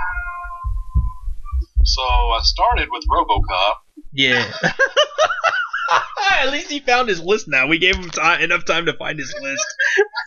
So, all right, Sci-Fi September. Aaron. I don't want to talk about this shit. Fuck you. It's making me think. All right, Aaron, go. All right. So far, the only movie that I've watched that I haven't ever seen before was RoboCop, and I have seen RoboCop, but it was when I was a little kid.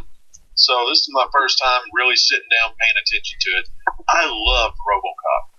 I thought it was that awesome. dude popping like a zit at the end? Yes, and dude, biggest pop in the whole movie for me was Eddie Van Halen. I don't know if either of you know what he was doing in the movie. It's been forever since I've seen RoboCop, so I don't remember. I don't know what Eddie Van Halen looks like, so I couldn't tell you. Well, surely you listen to Van Halen, though. Not really. Wow. Okay. All right. He's like, you just killed my buzz, dude. You just killed all my buzz. That was the biggest part of the whole movie for me. But anyway, the next day I watched. What was he doing? Don't leave us hanging for those of us that don't know. What? What was Eddie Van Halen doing in the movie? He was making a cameo. He was at the very end of the movie doing an interview for the TV show, for the TV station, the local news. He was on there as a eyewitness, and he was like homeless. It was funny. Nice. I'll take your word for it. Yeah. Then I watched The Terminator, just for the hell of it, just for an excuse to watch The Terminator. Does one really need an excuse to watch The Terminator? Nope. No. And I've spent the last 3 days watching the Star Wars prequels. I'm sorry. Well, I mean, The Phantom Menace, I'm on the fence of, but I love Star Wars so much that, like, Attack of the Clones and Revenge of the Sith are a couple of my favorites. Oh, like, how? How? I don't know. How? How's anything with Hayden Christensen in it? Consider I like Hayden Christensen. How? I like him. How? I can't envision young Anakin Skywalker as anyone else. I can envision there's a broom better than Hayden fucking Christensen. At least the broom would fucking act. You know, it's not as much Hayden Christensen as it is Ewan McGregor. He's the only good thing in those 3 films. He's a great thing in those movies, and if Attack of the Clones was really just Obi-Wan's large story, it would have been so much better. But no, it was Attack of the Clones. It was so fucking bad. The clones don't even show up until 2/3 into the fucking movie anyway. Why did you call it Attack of the Clones? Dude, it was not a It bad should have been more like finding the fucking clones and using them. dude. But once it got to the Clone War, It was so worse than shit. whatever. You're just being Dude, biased. the way you were. I saw that in theaters. I was there when that shit was on the big screen, and it was trash. The best thing about the whole fucking film was the fact that they had parking lots on Coruscant. I'm almost dying over here from the way Aaron says, I like Hayden Christensen. Made me think of his impression of that stupid Kermit the Frog thing. It's not a cookie. Well, this isn't funny, Daniel. It is. I was there in the theaters, too. I watched it in the movies when it came out. What, you 3? I was 7. Can you say that word again, please? Theater? Damn you! You always change it every time I say that. And there's 3 things that I remember vividly from watching that movie when I was 7 years old with my dad. Okay, shitty love story, shitty love story, shitty love story. Obi-Wan versus Jango Fett. The space battle was freaking awesome. Oh, tell me it's not. The one you're talking where they go through the asteroid field and they're setting off those whatever pulses. Yes. Yeah, that I gotta say the pause in sound where there's like literally no sound and then boom. Yeah. See, the fact that he knew exactly. Yeah, that part I gotta say was pretty fucking cool. I won't deny that the space battle was pretty damn good. I can't deny that. I didn't say the movie was absolute utter trash. That's basically what you said. The one that followed it is complete and utter trash. There were some elements of this film being very good. Although a 1950s, greasy spoon diner in the middle of fucking space. That made no sense. It's one of them Camino darts. They're cloners. Well, what do you know? They made an action figure of that fucking guy. What are you gonna do? Have him stand there and hug Obi-Wan figures all day? You're totally glossing over the fact that he was a fat dude who was having a lot of problems with his pants and showing plumber's crack, dude, as a freaking diner owner. That needs to be CGI. That's the most important thing for us to have in a fucking movie. That's so funny. The second thing I can vividly remember from the movie, watching it when it came out, is the entire Battle of Geonosis. Don't tell me it wasn't an awesome battle. You say it was trash, but I say it. Whatever. I'm not a fan of it. I thought it was a bad way to do everything. I like the amount of Jedi that were used, but a lot of it was just overdone and overcomplicated. You don't need all that shit going in. It was too much. It was the Clone Wars. Honestly, it was still too fucking much. Honestly, Yoda not being a fucking puppet anymore pissed me off too. All right, now when Yoda opened up his robe and pulled out his lightsaber, that was the third thing. Dude, everybody marked out. I'll tell you this right now. I've been saying this for years. Yoda should have been a puppet on a rope and a guy swinging it. He just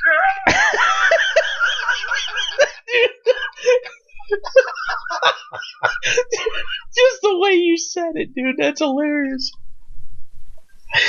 That's all it should have been. It's all it should have been, but it wasn't.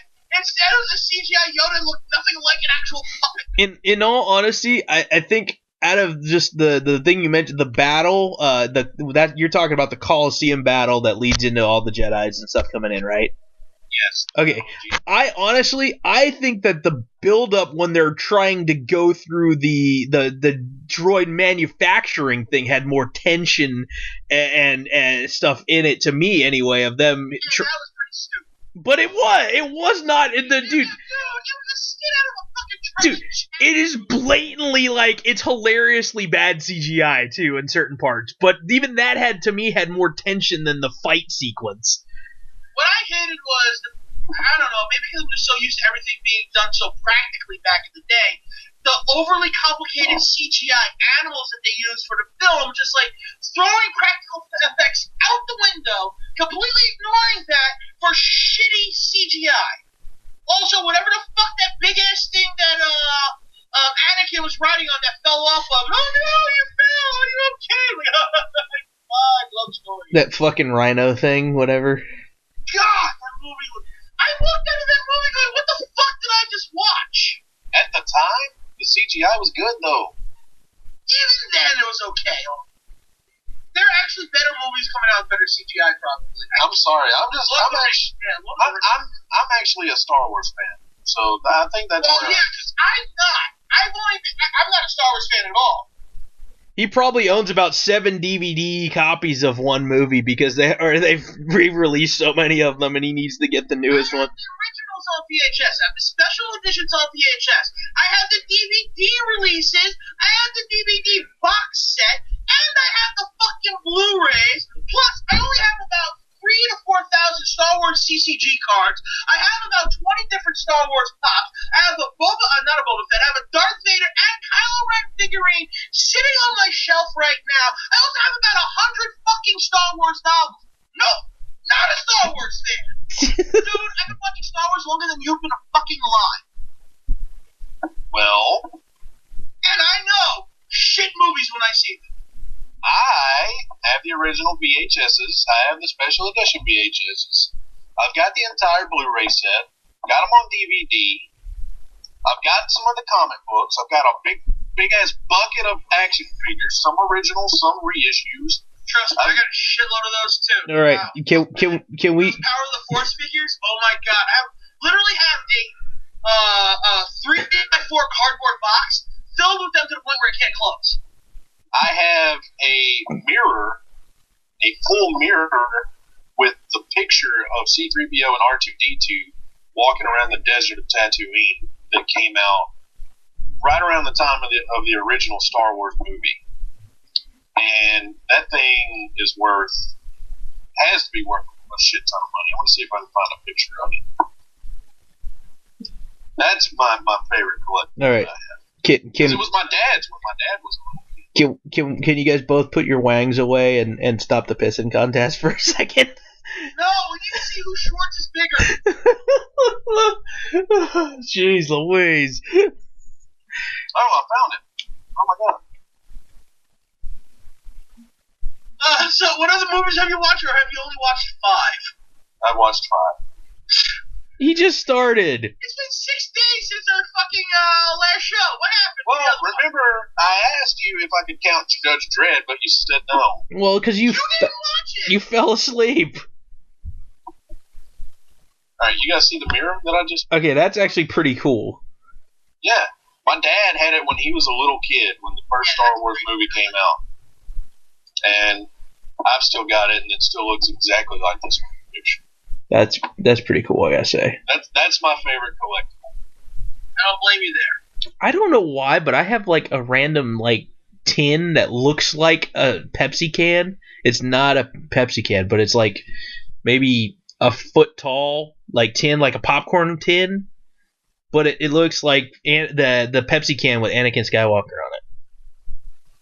I don't know where the fuck I got it. I don't know why the fuck I have it, but I still have it. Like from the first one, the Phantom Menace. I don't know what the fuck they put that out for or why I have it, but I still have it. Why not? Oh. Seriously, why would you get rid of it? I know I won't get rid of it, but I don't really understand why they even made it or why the hell. Like, what the hell? What was? Are you kidding me?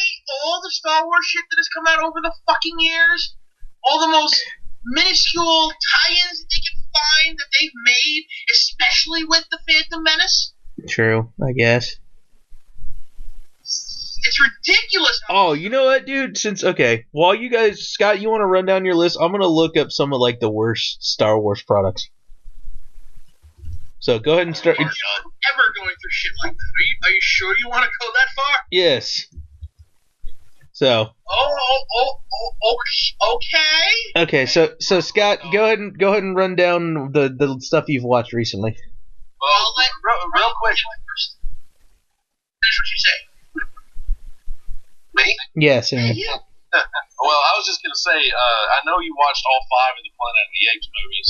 Yes. And earlier, I said that I started Christmas shopping. Well, the first thing I bought is going to be for my dad. I bought the entire Planet of the Apes Blu-ray set, and it's sitting on my bar right now. Let me just say, it's incredibly hard to not walk over there and unpackage that and start watching them. All 5 movies? All 5. Yeah, that's the set I got. Yeah. And the guy, I bought it on eBay, and the dude tried to get me to pay him more money after I bought it. The fuck? Yeah. I said, the hell with that. You ain't getting another fucking dime from me. How did he pull that shit off? I don't know. He said that when he went to ship it, it cost him more money than what, like he miscalculated my zip code or something. No, that's his problem. Yeah, motherfucker. I paid my money. It ain't my fault. Yeah. Ain't your fault he can't count. Exactly. But anyway, I bought all 5 of the Planet of the Apes movies, and I'm not even going to get to watch them. All right. Well, I found a list of the 15 most ridiculous Star Wars products and tie-ins from Screen Rant. I put the link in. Screen Rant, something we trust. Hey, might as well, but hey, it's something. A Star Wars Rebels ukulele.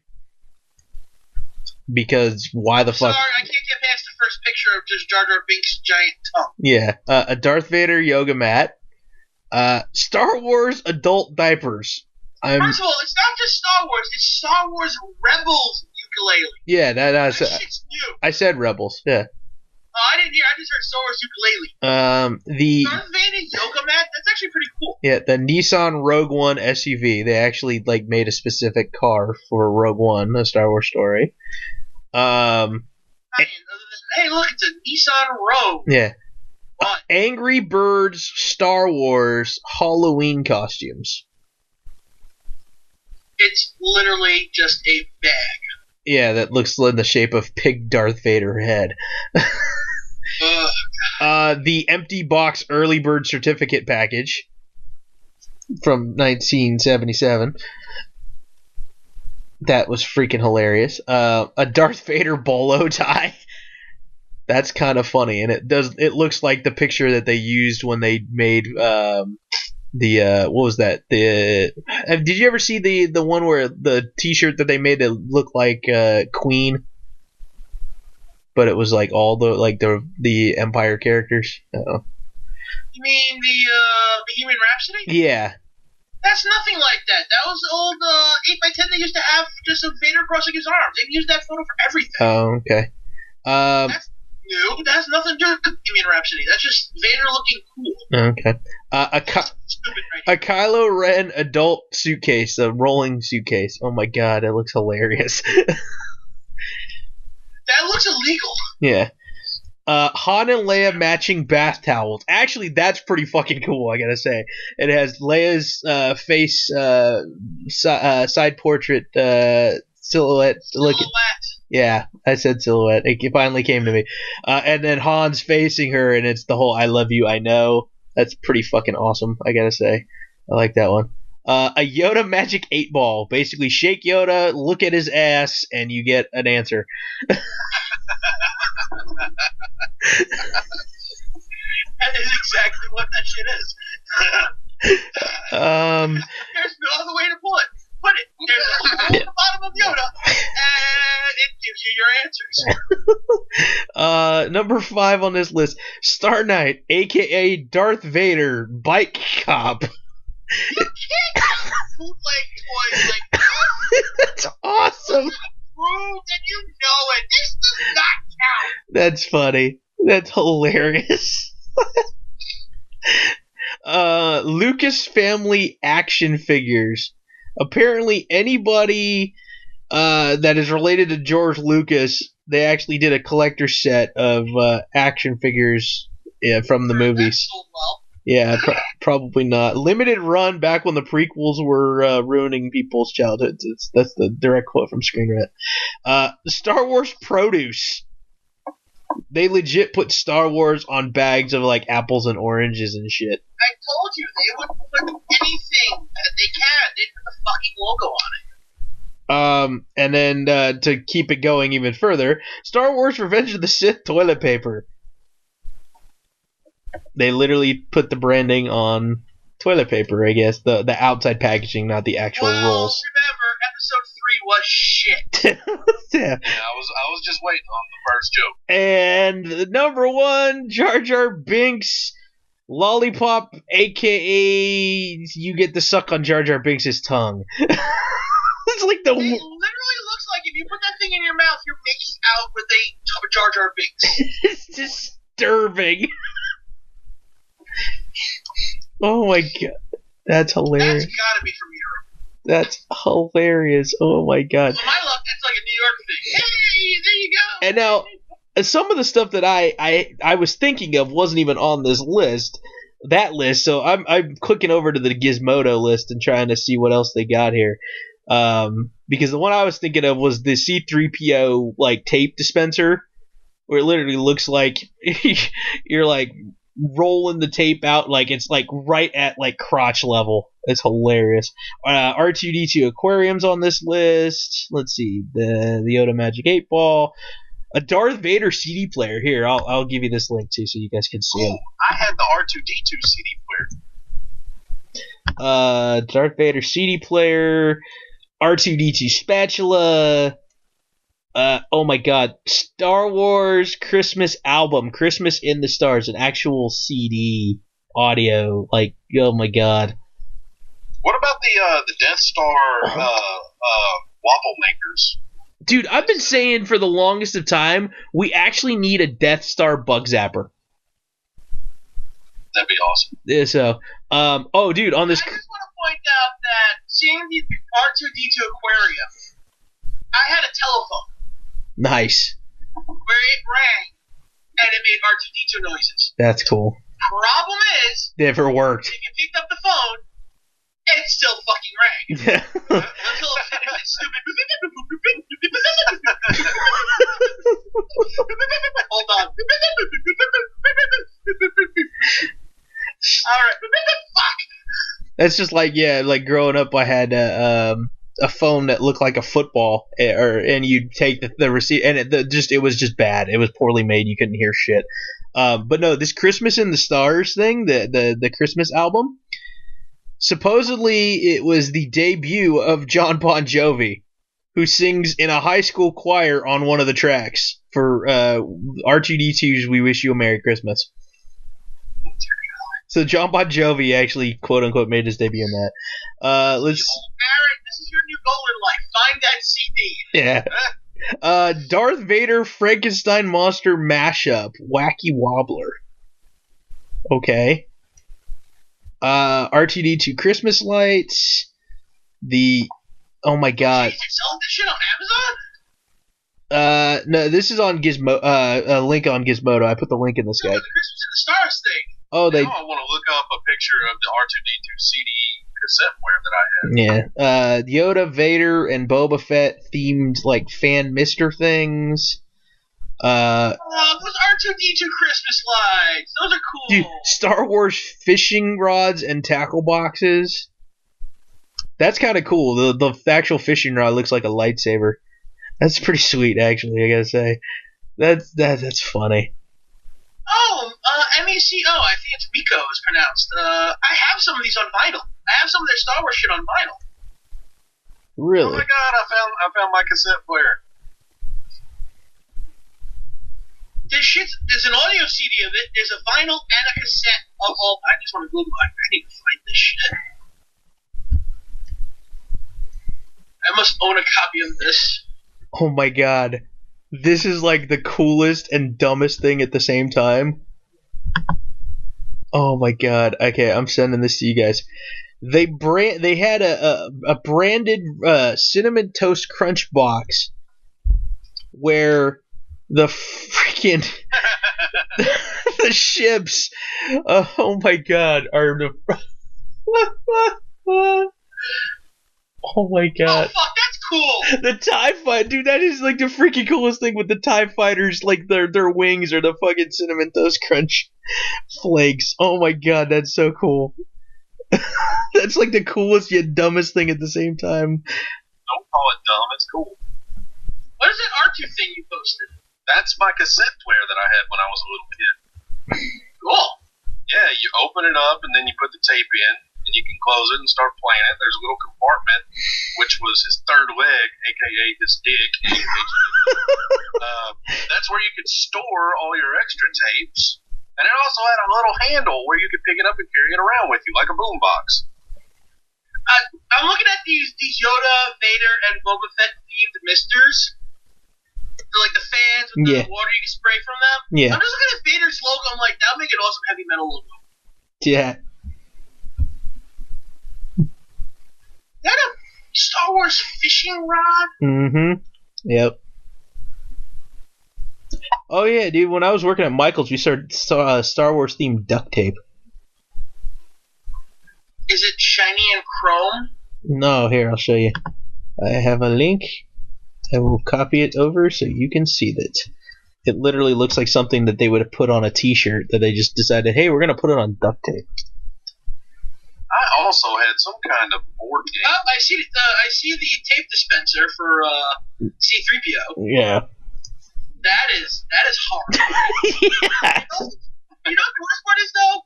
I expect something like that from Alien because he looks like a space jockey there. Oh man, that's funny. All right, so That is duct tape? yeah, that's duct tape. What the hell is that? Looks more like a Band-Aid. Yeah, it's ridiculous. I don't understand why would anybody use that other than just like, hey, you know what? I'm gonna like, I don't know, decorate a binder with duct tape or make myself a wallet out of duct tape that just happens to be Star Wars. So. That would probably be one of the. Oh, okay. I found another one that has some other stuff. Yeah. Oh. This one's from the Telegraph. It's probably a UK thing. Yep. Christmas sack. I can feel your presence. Oh God. Picture of the. Oh God, that's. Apparently, you get it for the person's name too. Oh, I know what you're getting this year. I can feel your presence. The pun is strong. Oh, pediatrician preferred Star Wars complete multivitamin gummies. Star Wars coffee mate. Chewy with spice latte. R2 is hazelnut. I mean, no, C-3PO is hazelnut. R2 is French vanilla. Boba Fett is Italian sweet cream, and Darth Vader is espresso chocolate. I had a. Okay, so I have two of those. What, the board game? Yeah, at least I had at one point two of those. I had it when I was a little kid. I've still got those action figures somewhere. Yeah, I know I still got the action figures because I literally have a bucket, about a 55-gallon tub of all my old action figures that I haven't gotten rid of yet. So I got a shitload of G.I. Joe. Well, a lot less G.I. Joes from the 90s than I used to. I sold a bunch of them. But I still got my He-Man. Still got some Teenage Mutant Ninja Turtles. I saw Rambo in there. And I'm sure, well, I know, I got a shitload of Beetlejuice in there too. Dude, I had an electronic chess set from the Phantom Menace. That actually sounds pretty cool, though. Yeah, I don't know where it is, but I was just you showing that made me think. It's literally you have one side's the evil, one side's good, but yeah, it's like to a point where like as you press down, it makes the sound effects, and it's got like it's something I don't know. I don't even really remember playing it too much because that came out when I was in high school, and I was kind of getting embarrassed. Well, no, I was over playing chess. I hadn't played in a while, so I think I maybe played it once or twice. But I also had a couple other Star Wars themed board games as well. I can't even remember what they were, but I know I have one still kind of sealed somewhere. Like I don't know, probably based off of like Duel of the Fates or some shit. Yeah, I wasn't a big Star Wars memorabilia collector. I had those things because I'd gotten them as gifts, or I know one that I think I remember. I know I bought one from like I don't know. You remember? I don't know if you've ever heard of the toy store FAO Schwartz. No, I haven't. I didn't know. I don't know. I grew up in New York. So I don't know. I didn't know if they were all over the place or not. It's basically I think maybe it was if anything it would have been like a San Francisco and New York retailer only. Trust me, I know what FEO Schwartz is. Okay.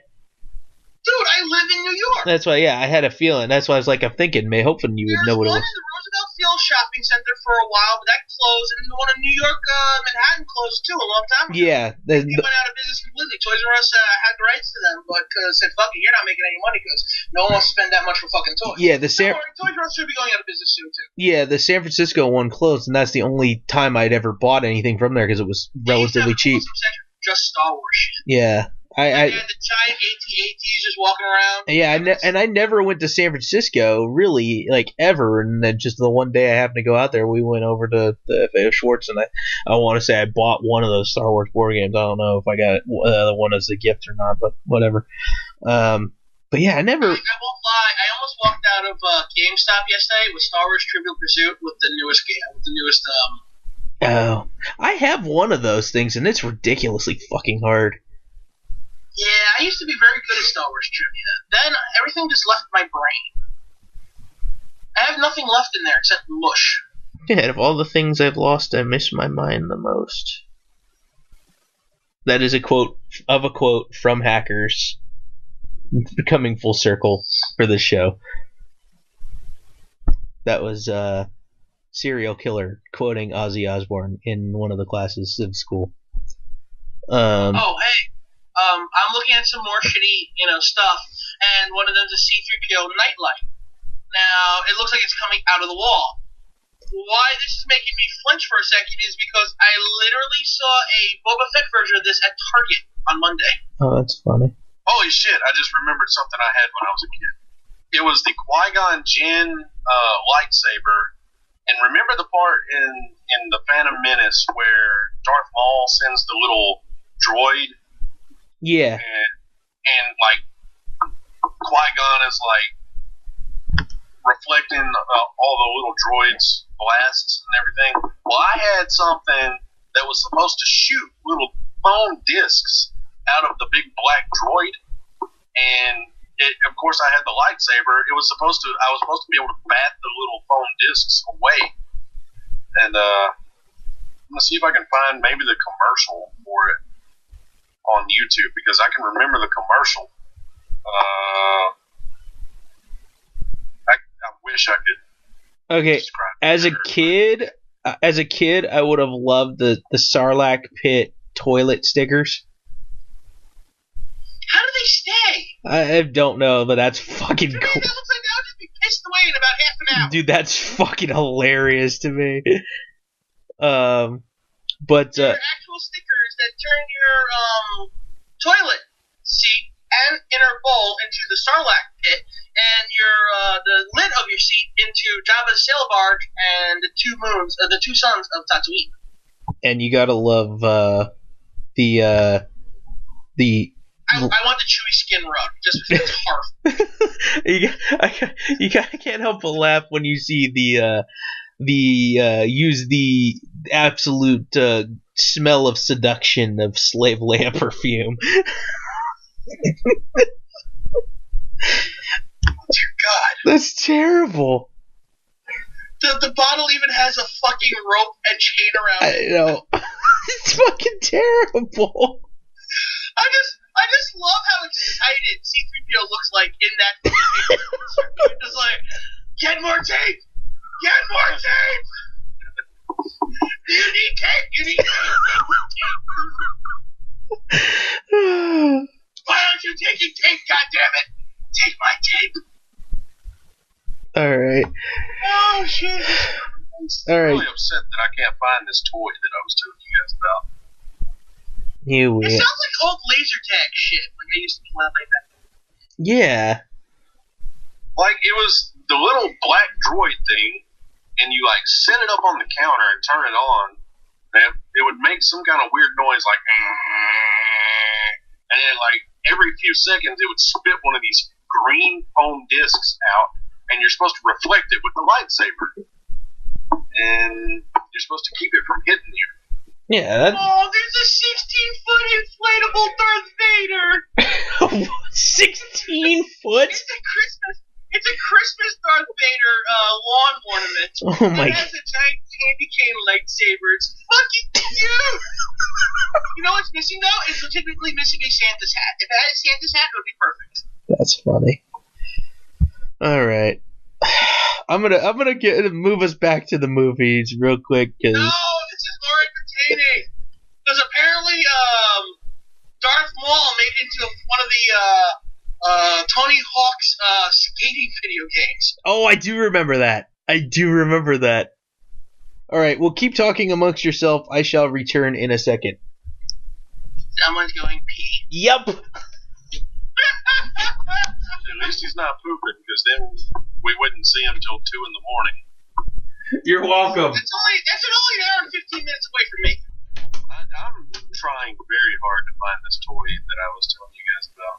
I'm just looking at this. I'm looking at another set, and most of the shit that we've seen already. You know, the CD, the Hungry Birds, or Angry Hippos, or whatever they are. Video game cameos. They're talking about Yoda being in Soul Calibur. Anyone remember that shit? Never played it. Oh, man, that was weird as all hell. Star Wars Holiday Special action figures. Nice. That is a Wookiee with tits. I don't. See? Wow. It's a female Wookiee. I didn't know those even existed. Yeah, but, like, I don't know. That's just. That's what I'm stuck on, the fact that it's a female Wookiee. Hey, there has to be female Wookiees. Well, maybe not. There has to be. Oh, what, they just sprout out of the ground? You never know. Like lemmings? They're not humans. I'm sure they're humanoid enough that they reproduce like normal creatures. They don't just split like amoebas, and all of a sudden, there's a mini Wookiee next to you. I wonder if it's ever been addressed. I wonder if in Star Wars canon or non-canon, I'm sure there's a comic book somewhere where they talk about Chewbacca's mom. No, but they talk about his son. He also has a cousin in the novels. He has a cousin that was hanging out with Jason Janna for a while. Hey, Loey. Did you guys ever know anything about the Super Shadow stuff? Yeah, what? Super Shadow. No clue. It was a big deal. Like probably about 10 years ago, maybe a little more. There was this website called SuperShadow.com where this dude claimed to be like George Lucas's best friend, and like started. How would anyone believe that? I mean, it started to gain a lot of credibility, and he was posting these plots for the next Star Wars trilogy. It was after Revenge of the Sith, so everybody thought the movies were done, and he comes on there and says, "Hey, no, we're not done. We're going to have Anakin Solo and all these new characters in the next trilogy, and all this stuff." And apparently George Lucas was going to cryogenically freeze himself and then come back in like 30 years to make another trilogy after that. All this stuff. And he ended up getting shut down eventually, but I mean, for a long time he had a lot of credibility, and people thought it was real. Interesting. I can't believe that's something that was actually just said. He was going to cryogenically freeze himself. Yeah. Dude, I actually had I mean, if anybody could do it, I would think it would be George Lucas, right? But why? Yeah. So I legitimately had a teacher who in high school who claimed at one point in time that he was the inspiration for Qui-Gon Jinn. Like legitimate, because he claims that he was in some sort of coffee shop in the Berkeley Emeryville area, and he has some dude ends up looking at him, and he looks up and it's like he felt like somebody looking at him. It was just very uncomfortable, and he actually looks up and says he is pretty damn sure it was George Lucas, and let me grab a picture. That's the picture. The picture I sent you is what he has posted on his Facebook page of the concept drawing for Qui-Gon Jinn. I wish I had a better, older picture of him. Maybe I might be able to find one. Yeah, let me see if I can find one. This is one of him, super young. This is probably, this is like way before he was my teacher, but that's when that my teacher was younger. And as he aged, he very much looked and acted like a Jedi, which is kind of creepy. And he did at one point in time have like the long, like pulled back hair like Qui-Gon. It was pretty fucking creepy, dude. Like we could actually see it being legitimate. So I don't know if you see those pictures and you can kind of draw your own conclusions. Not buying it. I think it's just a creep. So I don't know. Draw your own conclusions. But we still kind of to this day joke around about him and call him Qui-Gon when we refer to him there. So Yay! So all right, can we get to our list now? Because Aaron ran his list and we got sidetracked.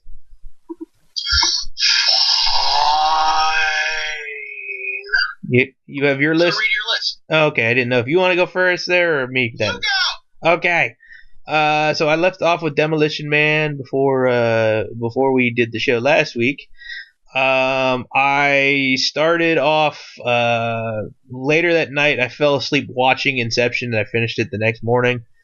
I really like that movie, but I was just really tired that night and fell asleep. I think it's fucking cool, dude. It's such a trip. The whole dream within a dream within a dream. Yeah. Plus, I totally forgot that Cillian Murphy was in that movie. And dude, I like him as an actor.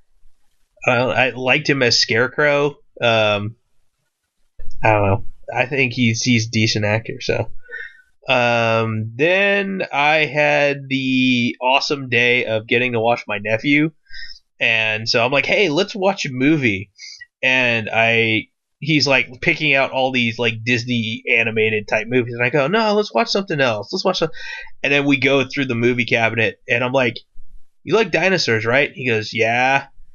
So we literally watched the 3 Jurassic Park movies right in a row. He's about to be 7, and he is like not afraid of shit at all. So kudos to my nephew. I love him. So we watched Jurassic Park, The Lost World, and Jurassic Park 3. And then I decided I hate my life. Why not, like, push myself over the edge a little bit? I watched Battlefield Earth. I still don't. I don't know why. I don't know why I did that. I really. Huh? That no. I did fall asleep watching that, and I had to finish it up the next day as well. It is bad, dude. It is so hokey, overacted. I mean, it's like they knew it was bad while they were acting it, and they just kind of went with it and tried to have as much fun as they possibly fucking could. I feel bad for John Travolta and Forrest Whitaker and Barry Pepper in that movie. Yeah, and again, it's if you ever thought in your right mind that Scientology was a crap hoax religion, yeah, that movie was written by L. Ron Hubbard, the guy who started Scientology. That's why John Travolta did it. Yeah, well, but still, to me, it's stupid. And then I watched. Yeah, and then I watched the 1964 The Time Travelers. I don't know if you've seen that one, Scat. No, that's new to me. How was that? It's okay. It's basically 3 scientists and are setting up like a sort of a time machine setup, but they're trying to like see if they can like view into time and stuff like that. And eventually they realize that the window that they created to view through time can actually be walked into. And so they walk through it, and then unfortunately they get stuck in like the future, and there's stupid like androids and things like that, and they end up meeting like the future humans who are there's like only maybe I don't know 30 some odd or 50 some odd humans left, and they're planning to leave to go colonize like a second Earth and like a different freaking solar system and shit, and they don't have enough room on the ship for them, so they have to figure out how to get back to present day Earth by recreating everything in the time machine. It's not the greatest thing ever, but it very much helped that there was MST3K audio on it too, so make it even more fun. I don't know. That might be cheating. Nah, no. It's still a freaking. It was like a 70-minute movie. So, hey, I did Sharknado with that last year, and you guys didn't give me guff for that. I don't remember that. So, yeah, that's the only way you'll get me to watch Sharknado is with the MST3K riff tracks comedy stuff over it. So. So it's my turn? Yeah, your turn now. I'm a day behind, but I'll probably watch something tonight. So. Well, it is officially 23rd for me, and I have 28 movies officially watched. So I'm good. I actually took a day or two off during the week. God, I hate you. Because my mental stress about things. Yeah. And but after we talked about it last week, I finished watching the Planet of the Apes series. Or I started. Did I start it? You started it. Yeah, I think you'd watched the first 2 or 3. Yeah. So, yeah, I finished that off. Then I followed that up with Weird Science because, sci-fi had John. And I followed that up with Hancock. Watched Blade Runner again for the first time in probably 10 years. Nice. I'm getting ready for the new film coming out. I really want to see it. Actually, doesn't look half bad. I gotta go see it after work on Saturday. Just hit up a late viewing of it. And go to the Midway on Queens Boulevard. That should be fun. And then I watched the absolutely dreadful DEFCON 4. That was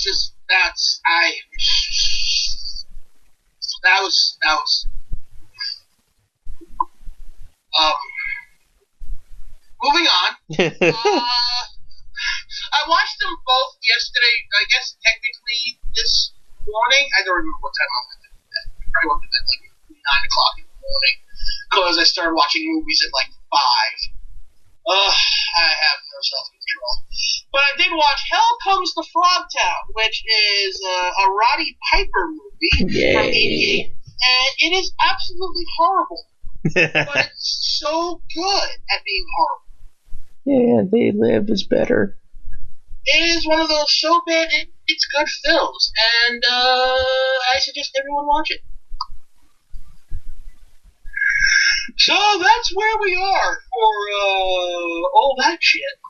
Sci-Fi September. And I'm getting really sleepy as we talk here. I'm doing my best to watch Blade. Dude, it was funny. I was literally saying to myself, like, did we lose Aaron? He hasn't said anything in like 10 minutes. No, I thought, I might let you guys say something, for once. Okay. Right on. Well, yeah, we're past the 2-hour mark here on the recording, so who gives a heck? Me, because I kind of want to go watch a movie myself, and problem with my luck, I'll probably fall asleep anyway, so. I need a shower and something to nosh on, so. Yeah, so I think we'll call it a night then. Huh? Alrighty then. That's not a sci-fi movie. If you want to keep having a conversation by yourself, by all means, go ahead. No, I'll talk to my little friend Con over here. Con! Con Jr.!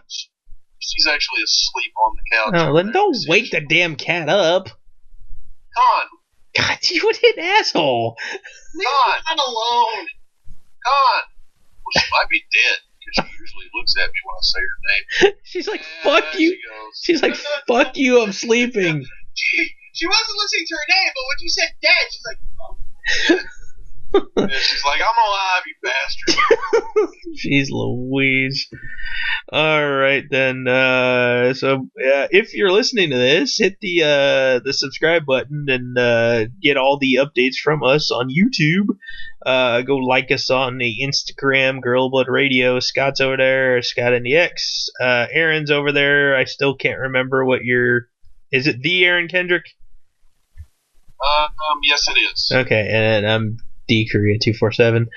Yeah, that about do it for us tonight. Then, yay! Next week maybe back to our normal Saturday night stuff and more shenanigans. Anything else you guys want to add in real quick before we sign it off? Nah, I'm good. Aaron?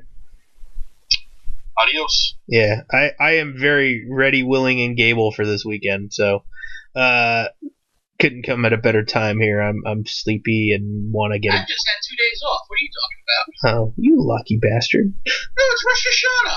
Oh, that's right. I forgot about that. Yeah, you get the holidays off for Judaism. Nice. Lucky you. Yeah. Well, But you don't get that in California? no, sir. Anti-Semitic bastards. That's not my fault. I don't run the school. I just show up there and think I run the school. So, all right. Well, shoot, man.